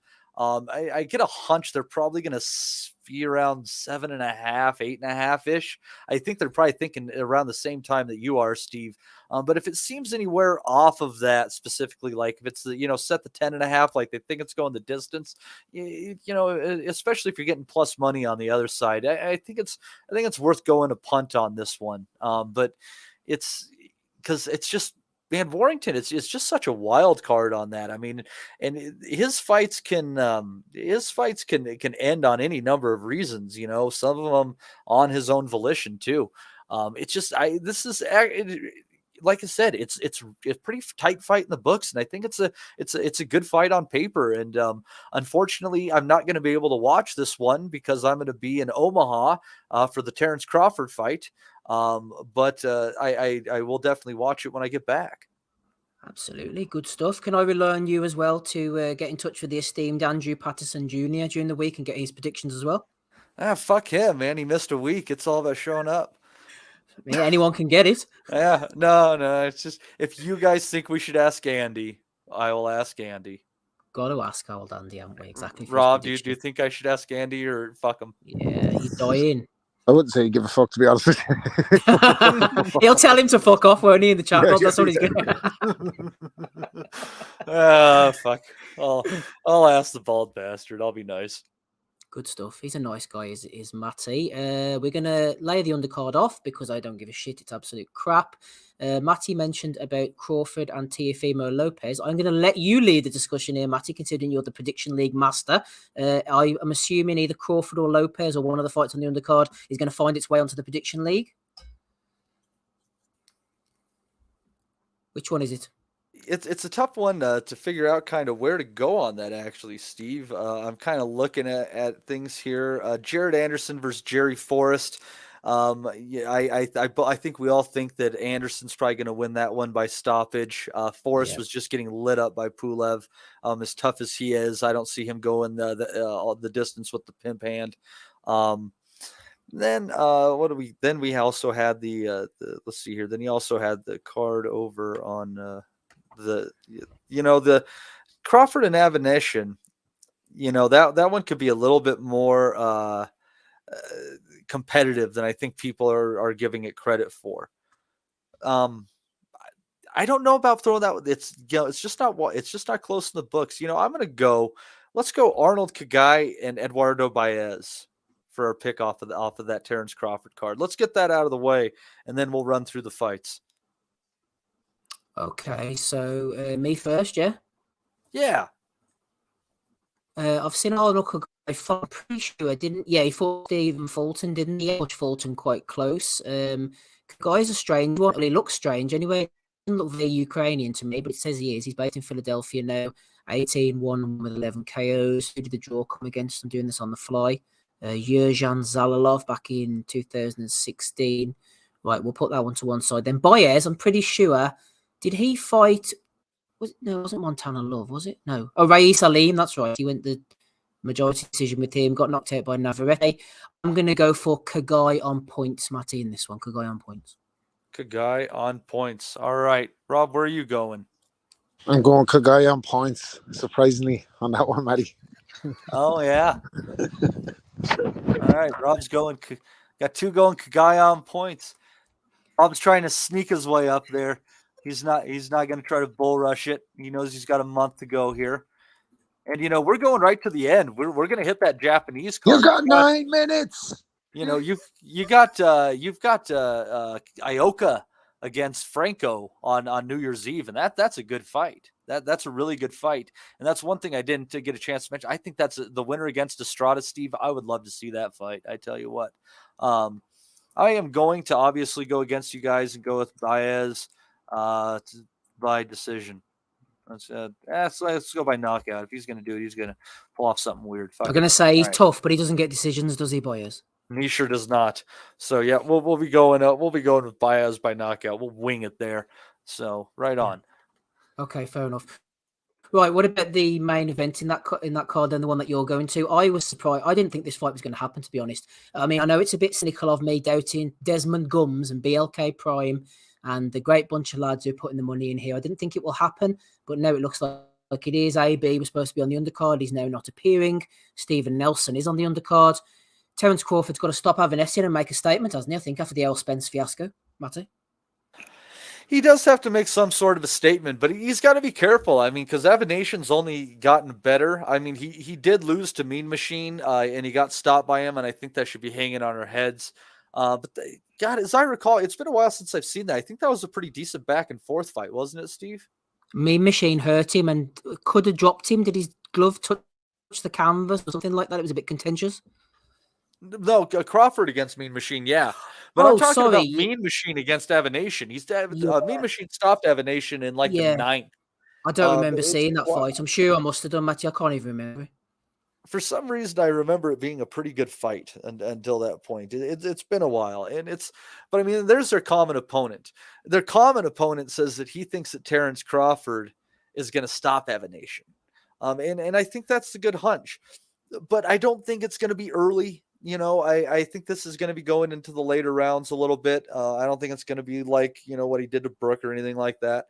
So, I expect Avanesian to probably pick off a couple of rounds, maybe make it hairy. He could touch up Crawford if Crawford isn't minding his P's and Q's. But my hunch is that Crawford is probably going to stop him somewhere after the 7th round. Yeah, I'm going, Rob, for Crawford 10th round KO. I think that Avanesyan will give him problems for the first 3 or 4 rounds, but I think Terence will start putting his foot down, put his foot on the gas. Avanesyan's a better fighter than the person who fought Kowalowski, I would imagine, because I don't remember seeing that fight. It was on the Beltran Paulus Moses undercard, which I remember watching on Box Nation. Can't remember the Avanesyan fight, but I think Crawford TKO 10 for me, Rob, against Avanesyan on Black Prime. Yeah, I think Avanesyan's a tough out actually for any welterweight. I think Keith Thurman's name unjustifiably gets thrown in the mix for all these big fights. Still, there was still very much talk of Crawford fighting Thurman and Thurman fighting Spence. Again, just his name seems to be always in the mix, and guys like Avanesyan are overlooked. So this BLK Prime is a situation that nobody, as from a neutral point of view, actually loves the sport, wanted to see. Apart from if you're in Terence Crawford's house, you got the fire stick paid for the next 10 million years. With the big paycheck coming from BLK and man like Bungus over if he gets it. Well, he said, according to Crawford, he's cashed he's already deposited half his purse, which is what, 5 million. Like, so I hope he has. Yeah, I hope he has too. Yeah. So maybe it was in crypto or something. I don't know, or fucking metaskeletons. But aside from all that, I think Avanesyan's a tough operator. I don't see any signs that Crawford is going to lose his stoppage streak, and I think it'll end up after about 7 rounds being a fairly vicious beatdown from Crawford, who needs to make a statement. He absolutely cannot afford to look sloppy, give anybody any ammunition against him, because there's a big division in the US between Crawford and Spence fans and who's ducking who. And Crawford, in many people's eyes, has made himself look stupid coming out with this kind of, fucking Zoom recording of himself talking about the negotiations of the Spence fight. Anybody with ears would understand the reasons why Al Heyman and Errol Spence didn't want to be involved in a kind of deal with this guy. The PBC have built Errol Spence up. I don't know why they would want to hand him over to BLK. It doesn't make any business sense for them. It makes great business sense for Terence Crawford. But it didn't make sense for PBC to take that route. So a lot of people are looking at Crawford as the culpable party in the reason why this fight hasn't happened. So he's going to make himself look like a bigger boogeyman if he goes out and stinks the joint out against Avanesyan, who nobody's heard of in the US, not the casual market for sure. But I think after about 7 rounds, when Crawford finds range on a guy like Avanesyan, he's just going to start showing the world how good he is again. I mean, as much for as many detractors as he has in terms of his resume, I honestly don't think there's a massive gulf between his resume and Spence's resume. Honestly, I really don't. I think Spence early doors, obviously he stopped Brooke. He had wins against the likes of Algieri. Was it Leonard Bundu? And he did break these guys down and look good doing it. But his resume since hasn't been as, they both fought Sean Porter. I just don't think there's massive differences. I think the resume kind of thing with Crawford is a bit. There's a bit too much focus on it. when you think that he cleaned out the weight divisions at 35 and 40 before going up to 47. Granted, his resume at 47 has been a complete shit show on the Top Rank. This Avanesian one is not doing anything to kind of bring people back into the argument that he's fighting top level guys. But I think when he does fight, he always shows the world how good he is. I mean, against Porter, it was kind of remarkable when Bomac bizarrely was telling him he was behind in the fight, and he just went out and fucking got the stoppage. So I think once he finds his range after about 6-7 rounds, I think it's going to be a tough night for Avanesian. So I'd see the stoppage coming shortly after then. Yep. I completely concur with the esteemed Rapping Kelly on that one as well as to how the fight will go down. The Dr. FMG says, looking forward to Ava versus Crawford. I reckon it goes the distance. Steve, William, yes. I just want you to know what I give up for the podcast. Do you know what I missed? Go on. There was a draw in American professional football today with Washington and New York going to a 2020 tie. And I missed that. I hope everyone's happy. Everyone knows how I love a good draw. And damn it. Didn't measure that one correctly, Matthew. Yeah, I only know because it was part of a parlay, but that just voids the bet, so I still want it. Bet responsibly, people. Don't be like Matthew, for goodness sake. He's doing his best out there. He's doing his best. He's going to the Terence Crawford fight, and we hope he has a good time. Maybe Joe Kennedy, friend of the pod and head of the Prediction League, will be going to this fight over in the Madison Square Garden, New York. A quick word on the undercard, actually, Matty, before we get onto the main event and pick up Michael Thompson's super chat there. I like the way Bob keeps these young prospects active, these Olympians active. I'm not completely impressed or sold on all of them at the moment. I think Keyshawn Davis, who's on the card, definitely looks good. He's in against Juan Carlos Burgos in an 8-rounder. You might remember Burgos fighting Mikey Garcia back in the day. Xander Zayas looks the business as well. If you can get Burgos out of there, that's a statement. Not in 8 rounds. I'd be surprised if he does that in 8 rounds. Right? Like that. I mean, that is tough. Seriously impressive. And if for some reason they have Davis to win by decision for good value, that's a good bet, man. Because Burgos is sturdy of a fighter as you're gonna find. Yeah, no, absolutely is. Burgos is a very tough guy, so if Davis can get rid of him. The guys last night on the ESPN broadcast were saying in relation to Keyshawn Davis against Ivan Mendy and Baranchik, they're putting him in against them right now, so it looks like he's going the fast track. Delante Johnson, Bruce Carrington, they've both looked okay so far. Joe Ward, Irish favourite after that knee injury, is returning against Frederick Gillan. He's had a few fights as well over recent years. Good to see him active. He's definitely young enough to still make an impact. And Jared Anderson, Matty mentioned earlier, he's calling out Dillian White. Wouldn't mind seeing that fight down the line. I think it's a strong enough undercard, actually. The opposition, Matty looked pretty good against these prospects, and at least Bob's keeping them active. They're not disappearing for long stretches. You know, and there's a good handful of them that I expect to lose before they get to a title. I like Keyshawn Davis. I like Tiger Johnson. I think those two you're going to see them for a while.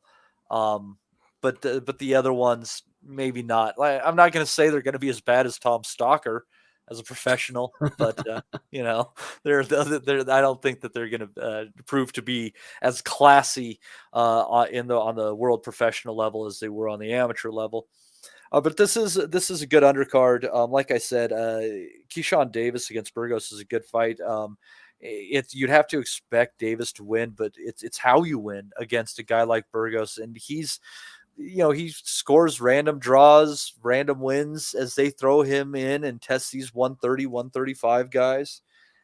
He's definitely a fighter to be respected. And if you take him lightly, you're going to pay. That's for sure. Jared Anderson against Jerry Forrest. Result decided or not in our heads. I do think this is just another kind of step up, even if it's a light step up. I think it's Jared okay, Anderson. Yeah, not terrible. Because you got some comparison against Pulev, who, that Chisora fight. I thought I should have won the Chisora fight, but anyways, Pulev is a good enough fighter, and but we'll see how that goes. And again, it's all about how you win against some of these known quantities that we have in the sport that have fought the various up and comers over the last years. And I really do think that Jared Anderson is going to be trouble for this generation of heavyweights. And catching some of the older ones as they're going out too. He can punch. He's got good rhythm. He gets a little lax with his defense at times too. We'll have to see how he takes a punch, but he's fun, man. He's another guy who has a lot of charisma. He's going to be able to sell fights. And again, like I was talking about Tyson Fury, if they want to keep the sport alive, they have to remember they're in the entertainment business. And it's the show is all part of the product. And guys like Jared Anderson are good for that. Did we want to get to the main event yet? Well, let's give a shout out to Michael Thompson first. It's all about the product. He's throwing in 2 coins there for us. I actually like the elite versus world level fights. Shout out to Michael. The main event, Matty, I actually, I'll get my 2 pence worth in quickly. I'm not sure whether this is a better fight than Pedraza or not. I'm undecided on that. I've heard people saying it definitely is. I happen to think that the Martin against Mikey Garcia fight, as well as Martin performed, was due to the fact that Garcia has been semi-retired for the last 5 years and underperformed and got all fat again and retired straight after the fight. And Martin maybe is being overplayed a little bit. He's very fast and he's very accurate. But I'm going for Lopez to stop him really late, like maybe 9th or 10th round. Why the hell it is a 10-rounder again? Is it a 10-rounder? Let me check before I start ranting. Yep. On a top-ranked card, as usual, means they don't have to pay them as much. I think Martin's getting stopped in 9 or 10. I think that the Garcia fight maybe flattered his abilities slightly, and I think Lopez is going to get him out of there and make a statement. Yeah, and I guess it is kind of hard to compare. Like, I guess I like Pedraza as an opponent again because Pedraza has fought so much top competition.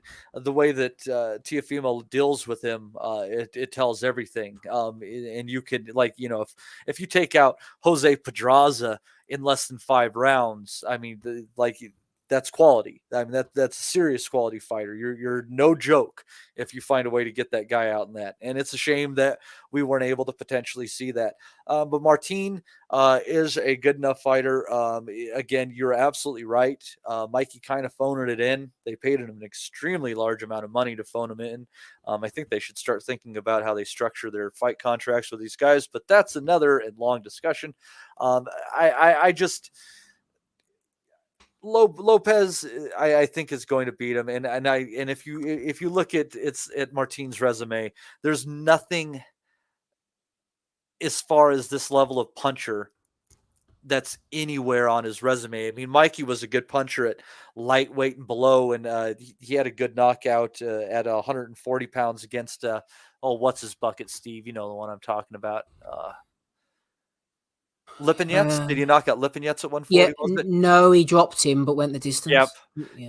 Yeah, he stopped somebody else somewhere around those weights. So it was a pretty sturdy customer. But, Mikey is not the puncher that Teo is. Teo, I'm not saying that Teofimo is the top 5% in the world puncher, but the guy can bang and he can put them together, which makes it all the more dangerous. He changes speeds, changes levels. I watch him change the angle of his punch mid-shot.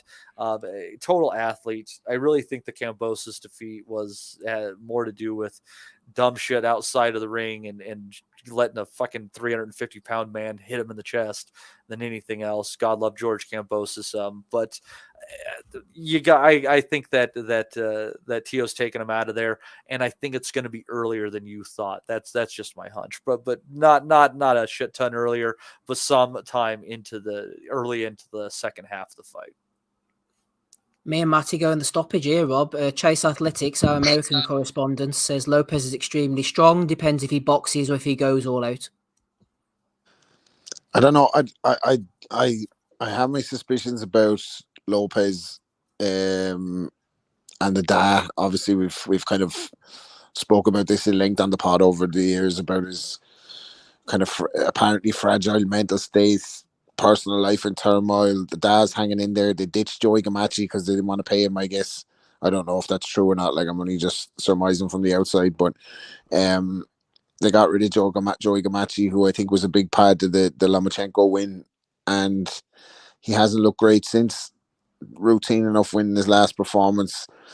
I think Sandor Martin might be slippery for him. Like, I think he might give him some trouble for sure. I don't think he likes guys that kind of punch in clusters and that give him angles.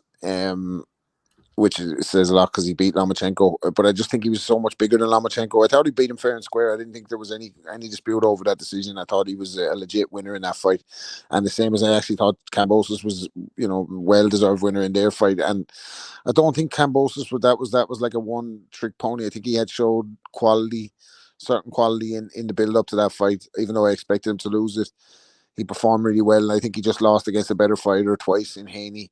Having said that, up at 140 now, it's going to be the glamour division. Prograis, they're making great strides. All of them are talking about going to 40 pretty soon. All the top guys at 35, with Shakur on the way up there as well. In and around the mix now, wanting to put himself in against the Tanks and Garcias of this world, calling them out. I actually think he's probably the best fighter of the bunch, but Lopez had possibly the best potential to really springboard himself into being a star of the sport after beating Lomachenko. Big guy, can punch, he has the kind of TikTok generation, the dances, the jumping around and that. But I just don't know. I never know. I do think he's going to unravel again. I don't think it'll be in this fight. I think he'll probably break Sandor Martin down, but I think Martin will make it tricky for him. Don't think it'll be a routine performance. And I think there's real question marks to ask about Lopez during the fight when he's under pressure.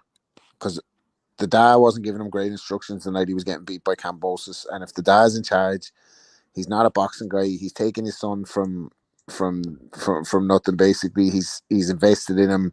He's one of these sports dads, as far as I'm concerned, and this is all from looking at the outside, where he's he's living life vicariously through the young fella. I think he's in his head, and I don't think he's the best guy to go to when there's adversity around. And whether Sandor Martin can provide any adversity next week or not will remain to be seen. But I think when he's in the deep waters and Teo Senior's the pilot, I don't think it's good news. But we'll wait and see. I go ahead with Lopez to get Martin out of there. I'm going to say around 8 rounds of that. But I don't think he'll have it all his own way. I think it'll be interesting, Rob, if Haney gets through Lomachenko, they could definitely make Teo against Haney, and that's a pay-per-view fight they could sell. And that's Bill Haney against Teo's dad. I always forget his name because he's a pain in the ass. And that's an interesting kind of corner matchup. And again, Steve, the fights are decided at the margins at that level, and the corner could be the deciding factor in that one. Yeah. Teofimo Senior, isn't it? I think you were thinking of. Makes sense. Why give the kid a new name? Saves on the brain power, I suppose. Well, it's like George, you name them all George and Georgette, and everyone just comes running when you holler. I mean, I guess there's some reasonable function to it. Yep, that's why they're there. And we're here on a Sunday night for episode 502 talking about boxing. So you don't have to. There's people in the chat. They're all having a good listen. Shout out to them as well. I was hoping Ozzy might join us. Unfortunately, he's off watching the football. So I'll go to you quickly on this one, Rob. You got this right, and we got this badly wrong on Friday evening in Newcastle. We thought Troy Williamson was going to break down Kelly and win on points or stop him. Josh Kelly didn't even have to drop in the quadruple left hooks to get the job done. I thought he boxed really well over the 12 rounds, didn't flag at all. I think it was definitely a masterclass from Kelly, as you would well know. Yeah, I just thought he was. I think he's a level above British domestic level, but I don't know where he sits in the world shake-up, and I think he has a lot of work to do to put himself back in that mix. But performances like that are not going to do his stock any harm whatsoever. Thought he was not fighting on a terrestrial TV audience. Lots of people were impressed by him. He's shown kind of in that performance maybe what he should have shown in some of the opportunities he had in his breakout fights on Sky. Avanesian, I just think it's too strong for him. It was just too strong for him, and I don't think that's losing to Avanesian is a disgrace, but it just gives you a reality check as to where you are. He has to do the hard work and come back, but yeah, I thought he boxed at a canter. Showed all the style, all the confidence that he had, and he was firing back at the critics after the performance. And you know what, rightly so. I was probably one of his biggest critics, even though I thought he'd win last week. I haven't kind of given him much credit over the years, but performances like that, I'd watch him again, definitely. I thought, you put him in with anyone to give good value based on a performance like that, so credit to him. Credit to Josh Kelly, onwards and upwards. Rob Kelly's here with me, Matty, and Steve as we slide on to Belly of the Week for episode 502. Nothing I'm missing from next week, Matty? Any fights that need to be covered before we move on here into the comedy portion of the show and have a laugh? You didn't mention that Ebony Bridges is going to be on one of those cards, but I guess that's your business. Are you going chicks with Dig on this one now? I think I'm going to do a yearly wrap-up show here, not this week, but next week probably. So, so yeah, keep an eye on that, and we'll go over it then. Yeah, keep an eye on Ebony Bridges, everybody at home. Why not? Andy was in touch with me before the pod started, actually, and says, don't forget to play the Paris Fury clip, but I have no idea what he's talking about. I've checked through all the places I can, and I just can't find it anywhere. It's the one where they said they were asking Sugar Hill and Paris Fury afterwards. I think it was Coogan after the fight saying, like, you know, Isaac was going to be the head trainer at one stage. What happened to that? And Sugar Hill's like, well, I thought he was going to be the head trainer. They had made a decision. And then Paris goes, well, what people actually don't know is there was a serious game of Scrabble behind the scenes to find out who was going to be the winner to be the head coach. So apparently Isaac Lowe is the Markham Scribble champion. I don't know, was she taking the piss or not? Like, she was on the fucking wind up there, Paris. Like, said it with a dead straight face anyway. So it was fucking absolutely brilliant from her there. Oh, good stuff. Hopefully Andy will send me that clip and I'll play it for next week. I did try, I couldn't find it anywhere. And now that I'm not logging into Twitter, Matty, well, I'll tell you what, I haven't logged in for a good week now, apart from to send the template up on the Asylum Belly of the Week thing. So if anyone's sending us any messages on Twitter, fuck off, because I ain't them. Yeah, it's yeah, things are getting crazy, you know. The use of the N-word on Twitter is going up by hundreds and hundreds of % since Elon took over, and everyone seems shocked. And I'm like, really? You're shocked that someone whose dad profited from mines in apartheid South Africa has a light sense of censoring the N-word? Huh? Interesting take on your part. Well, but he's looking into it too much, man. I've just discovered how much time you can have all week when you just don't log into this. It's fucking brilliant. You never know what you miss. You never know what you might miss, Steve, when you're not on Twitter. You know what I mean? Like breathing in the air of real life. I'm not going back. Right. So anyone who's trying to get in touch with the Asylum anyway, fuck off. If you want to get in touch with the Asylum, you should join our Patreon group. Oh, yeah, I talked to them. There you go. I love them. I'm still in there. I'm still in the WhatsApp group. Get a life. And you also get the Great Punches from the Past series on there as well, Steven. I kept forgetting to ask you, have you guys done Kelly Pavlik against Sergio Martinez? No, we've done Kelly Pavlik against Jermaine Taylor, though. I would like to come on for that one because that was remember how there was all the Paul Williams stuff and Kelly Pavlik pulled out a bunch of the times. The infected hand, the fight had a bunch of ebb and flows. That's a good fight, man. That's a good one. Yeah, we'll have to do that one. You're more than welcome. Johnny Horsecock Nelson says hiding from the guru. Well, actually, it was the week the guru was going in on us, and I logged in, and we kept on getting tagged. I kept on getting tagged and messages, private messages, all about it. And so I says, "Oh, fuck this!" So I logged out, and then I just realised I haven't logged back in since. How much my life has immeasurably improved. Immeasurably improved. It's a very good way to describe it. There, I might have to think about that. Swido's the wind up as well. He needs his shit star. He put on Twitter, fair play to Rob Kelly for coming on Boxing Asylum. Jordan, what do you think? I was living in a fucking bomb shelter just because I'm not going to fucking publicly go to fucking war with someone on Twitter. I give a fucking flying fuck. What do you think? I'm going to hide out on the fucking podcast. And by the way, Rob is about the nicest guy ever on Facebook. Like, he posts pictures of like coaching youth soccer and shit like that. Like his Facebook persona is nicest guy ever. It's a nice one you have to watch, Matty. You know what I mean? Catch you by surprise. Kaiser, you don't want to know. Michael Thompson says the WhatsApp group is worth it for Ryan Deal's photoshops alone. It is absolutely. Yeah, you don't have to be in the Patreon necessarily, but if you're firing in super chats every week as well, like Ricky Graville, then you can join. Just drop me a DM. Not on Twitter though.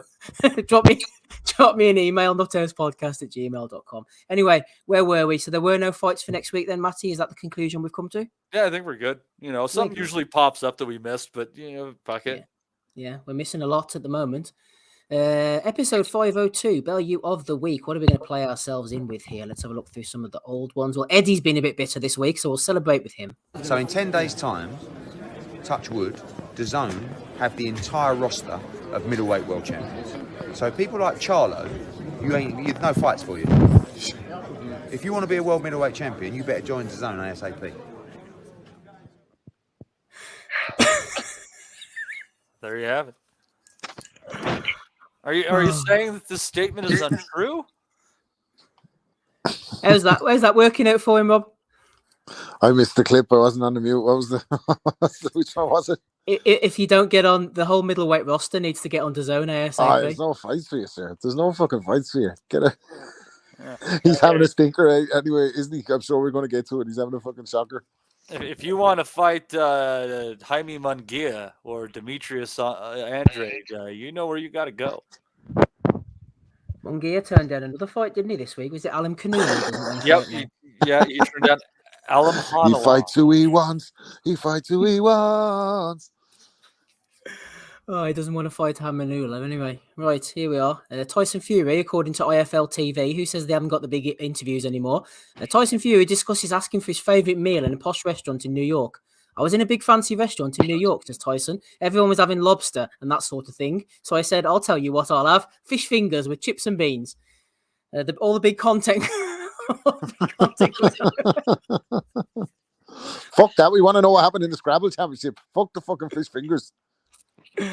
Oh dear, good old Tyson. Tony Bellew, he's back in action as well. DAZN Boxing. What would it take to get Tony Bellew back in the ring? Will he make a comeback? Well, apparently there was a lot of comments, unfortunately, saying they didn't want to see Tony back in the ring, so he piped up. The amount of trolls Twitter has is just mad. Why don't people put their actual picture and real name to their profiles? Sad, crazy world we live in, says Tone. So he would also like your address too. Yeah, he would. He'll dox you. He's very emotional, isn't he, Tony? Oh, would you like to see him back in the ring, Rob? Yeah, versus Jake Paul. Let's make it happen. DAZN. This time it's personal, mates. There's plenty of fights on DAZN. Oh no, this is on Sky Sports Boxer actually on 17th of December, Matty. Chris Billam-Smith versus. This is one for Scrabble Championship. Maybe Isaac Lowe can get his tongue around this one. What's that? I think he wrote it. What's that opponent's name? I think it's Hohaj.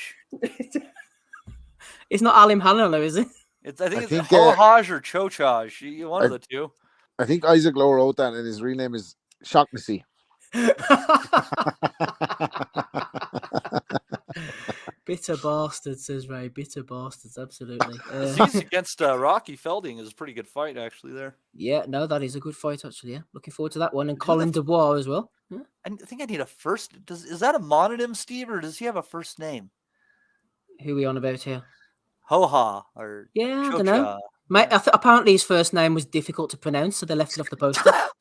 You don't say. Oh dear, Ozzy's not with us unfortunately, but we've got this one. We've got sent this in this week in his honour. Ozzy's out with him tonight. That's right. He's down in Charlie. Any Big John Fisher. Oh, he's out in Preston, isn't he? He's in tonight. Yeah, him and Oz were gone for a few pints tonight to watch the England game. They went for Chinese first, and then they went out for a few lagers to watch the England game. And then Ozzy had paid 30 quid to get Big John to sing 3 lines on a shirt for a cameo, and then Big John took the shirt off, and that's the end of the cameo there. He's actually wishing Oz good luck on it, and then they're gone out together on the piss. So that should be a good report back in from Oz next week. Aye, bosh indeed. Oh, blubbery John Fisher. Looks like the guy from Mike and Molly got alopecia. That's John Fisher, man. Chinese order extraordinaire, Matty. Yeah, exactly. That's why he's doing the white wine. It's chicken or fish, as we all learned the other week. Unlike Andy, who doesn't know how to drink wine, the heathen that he is. He's on the white wine for health reasons. He's trying to keep it healthy, Matty. What, instead of doing rum and coke? Yeah, I think so, indeed. Here, talking of keeping it healthy, Mike Tyson and Evander Holyfield have partnered to release holy ear-shaped edibles. Tyson said, if I was on cannabis, I wouldn't have bit his ear. Which is fair, I think. Yeah, Matty, we're going to have to get you on them for the Patreon, man, exclusive. See how it goes. So the problem is that they can't make them in Colorado because Colorado has a law on the books where they can't make edibles that are shaped like things. They can only be like squares and shit like that because they think that'll keep kids from eating them. I don't know. Oh, right, there we go. Like the old candy sticks of yesteryear. We mentioned this fellow before, Dennis de Bomb. We'll not brew on him. He had a bit of a stinker. Talking of stinkers, the old check here for Rougarou. I deposited my fight check Monday while I was in LA. Today, the bank emailed me saying the check bounced because of insufficient funds. Somebody better find out what's going on before I click the fuck out. I'm not sure if his cash came in or not, Matty. It did. He's been It did. It ended up. He ultimately ended up getting it and everything like that. But it wasn't a good look for Marv Nation. You know, I mean, and you don't want to ruin the name of Marv. I mean, there's been so many good Marvs throughout history. So for Marvs everywhere. Marv, pay your bills. Marvin Gaye, Marv at Home Alone, as discussed on this pod last week. In fact. Yeah, exactly. We're big in the Marv business. Absolutely. Dropping 2 hours on an England football night. Only 3 of us on, but we're fighting on through. Boxing on BT Sport. We've got Gordon Ramsay, chef extraordinaire. He's made his way over to the States there. He says, fights like this only come around every 20 years. Enjoy it. What? Apart from the fact that they fought each other fucking 3 times in 10 years. Fucking shithead, didn't he? Yeah. See if he shouted at me in that kitchen, by the way. What's wrong with them people who go on the show like that fucking he just shouted out, oh, you fucking didn't do the fucking mashed potatoes right. Why don't you fucking shut the fuck up, fool? Shouting at me like that, yeah, fucking dickhead. Like between Deontay Wilder and Derek Chisora, that's basically 1 out of every 6 fights that Tyson Fury has had. Good point. Exactly. You're not going to square up to Gordon Ramsay, though. Are you? Here's Errol Spence putting in the hard yards. He makes a good point here, Rob. What's going on with the Conor Benn situation? The old out of sight, out of mind tactic? Well, what you got to understand, Errol, and you of all people should understand this. Conor Benn is a clean athlete and a great guy, and he has had his beard transplanted onto his face. Right? He's a great guy. He's an ambassador for the sport. He goes and trains when he's in heated seats. He couldn't possibly be a drug cheat because he's English, the son of Nigel Benn, and had a big fight coming up. So what's your fucking problem? The truth. There's the truth for you. There we are. They never thought of putting Harlem Eubank in against Harley Benn as a replacement, but Conor Benn is out of sight and out of mind at the moment. This guy is well in the headlines anyway. Amir Khan having a go at Hamza Shiraz. Shiraz's team put out a little statement response to them as well. Weren't happy about that. Here's one for you, boys, at home. Someone boo-boo. I'm not sure who made this, but someone put it in the WhatsApp group earlier. Maybe someone in the chat can let us know. But that's the gad. Makes things in Buster Japan.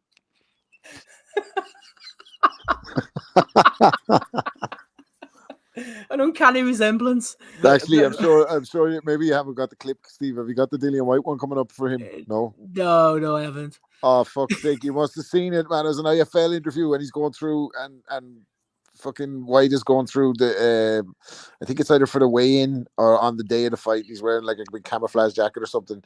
And Gad is giving his fucking obligatory IFL interview with the Coogan. And Dillian White rocks up in the background and Gad bizarrely gets his hand, man, and he starts patting his hand and he's like, yeah, how you feeling, big man? How you feeling, big man? Then he goes to him, tell me, have you had a shower? And White just looks at him like with his face like baby thing. He's like, what the fuck? And he just ignores him and walks on. And Coogan was like, sorry, God, did you just ask him is he had a shower? He's like, yes, because fighters of a different generation, sometimes they didn't bathe for a week because they wanted to keep the scent on them. So I just wanted to ask him that. And then everyone's obviously paying him online. So he's come out and tried to do damage control in another IFL interview. And he's like, I thought I would ask a different question on the night to try and provoke a different response, but the question went and sounded something different. And I'm just wondering, is going to be his approach now for all his interviews? Ebony, tell us, Ebony, do you like to shower? Well, honestly, I like a bath a lot, Gareth. I like a bath instead of a shower because guys buy my bath water on Twitter with my socks. So, yeah. Your Australian accent's very good there, Rob. It's very good. I don't know, man. It's strong. It's strong. He's a man of many talents. That's why he's here on a Sunday evening with us, wasting his life. I'm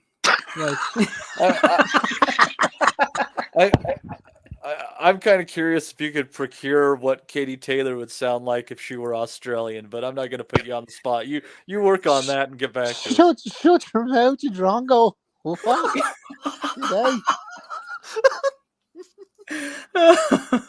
Oh my gosh. Right, final one I've got here, because I'm not on Twitter. I ain't got no more. Bob Arum, Eddie Hearn is a fucking joke. The week's going to be shit until Felix logs back into Twitter. That's the way. And if you want to find him, fuck off. Sorry, everybody. Eddie Hearn is a fucking joke. He shit all DAZN's money away. Bob Arum, according to this, Matty. And then someone in the comments said, confirms further that Eddie is making an impact. And they were all worried. Judging by that photo, Bob Arum doesn't seem worried about too much, to be honest. It appears that the old man gives 0 fucks. I think he's had a couple edibles, maybe smoked a doober, and Bob's just chilling. Eddie, in fairness to him, tried to respond to that and said, "What you've got to understand is Bob's on edibles the whole time and he's off his fucking head." He actually said that. That's a direct quote. That's awesome. Oh dear. There we are. Well, that's all the ones that I've got for the time being. I think it was a pretty strong week considering. Matthew, any nominations from you? Episode 502. Oh man, I wish you had cut that Tyson Fury quote I sent, but let me pull it up in the messengers. His quote that he had. Bear with me. Go to Rob real quick, and then I'll have it for you. Go to there's Clouds Gaming, Rob. Andrew Johnson with the shitty blue fleece. Oh, fucking shout out to Dominic McNamara as well, by the way, who sent me a fucking quality screenshot. I should have sent it to you of our main man from Rich Planet commentating on the Josh Kelly fight straight out of the fucking starship from Rich Planet, man. He's even dressing like Richard Lee Hall now. He's fucking doing this to wind me up, Crawley. Stop it now. It's fucking, we've had our fun with it. So that was pretty good. Like, what else? There was a couple actually, Rob, it's funny you should mention Dom McNamara because we hadn't heard from him for ages. He appeared in the chat again tonight. The Limerick Assassin is back with a question as well. That'd be a great rap name. The Limerick Assassin. That'd be a great rap name. I think that's probably taken. I've been to Limerick. Did you have another one there, Matty? Did you say, sorry? Yeah. So Tyson Fury said, you know how I used to masturbate 7 times a day to give me power? This time I'm celibate. I'm trying something out. I'm going in there with a loaded gun. I'm going to be testosterone out of my mind completely. 7 weeks worth. Yeah. So that's from Tyson Fury. And I kind of think once he kind of let that out, did you ever watch Hancock with Will Smith? No, I haven't seen that. Well, that's a shame because there's a really good fucking anecdote from that. But thanks for being so unaware of pop culture that my references fall flat, Steve. Well, I'm not on Twitter anymore. I haven't got a clue what's going on out there. The world could be burning for all I know, Matty, and I haven't got a freaking clue. Hancock came out like 20 years ago. Oh, well, okay, sorry. Yeah, touche. You should be. Yeah, there you go. So, yeah. Well, Ben Russell says Josh Kelly and Troy Williamson in an evidence-based investigation. Ronnie Hussein's there, by the way. The Hussein Clown Posse. Better late than never. Good to have you as always, Ronald. Good to have you with us. Okay, then. So let's have a quick look over what we have had already, and then we'll make our picks. Did I have a video this week to play? Oh, no, I didn't, actually. That's okay. So we had Tyson Fury talking about his dinner. We had Tony Bellew making a comeback. We had Billum Smith against the Human Password. We had old Johnny Fisher Sr. We had the edibles, the holy ears.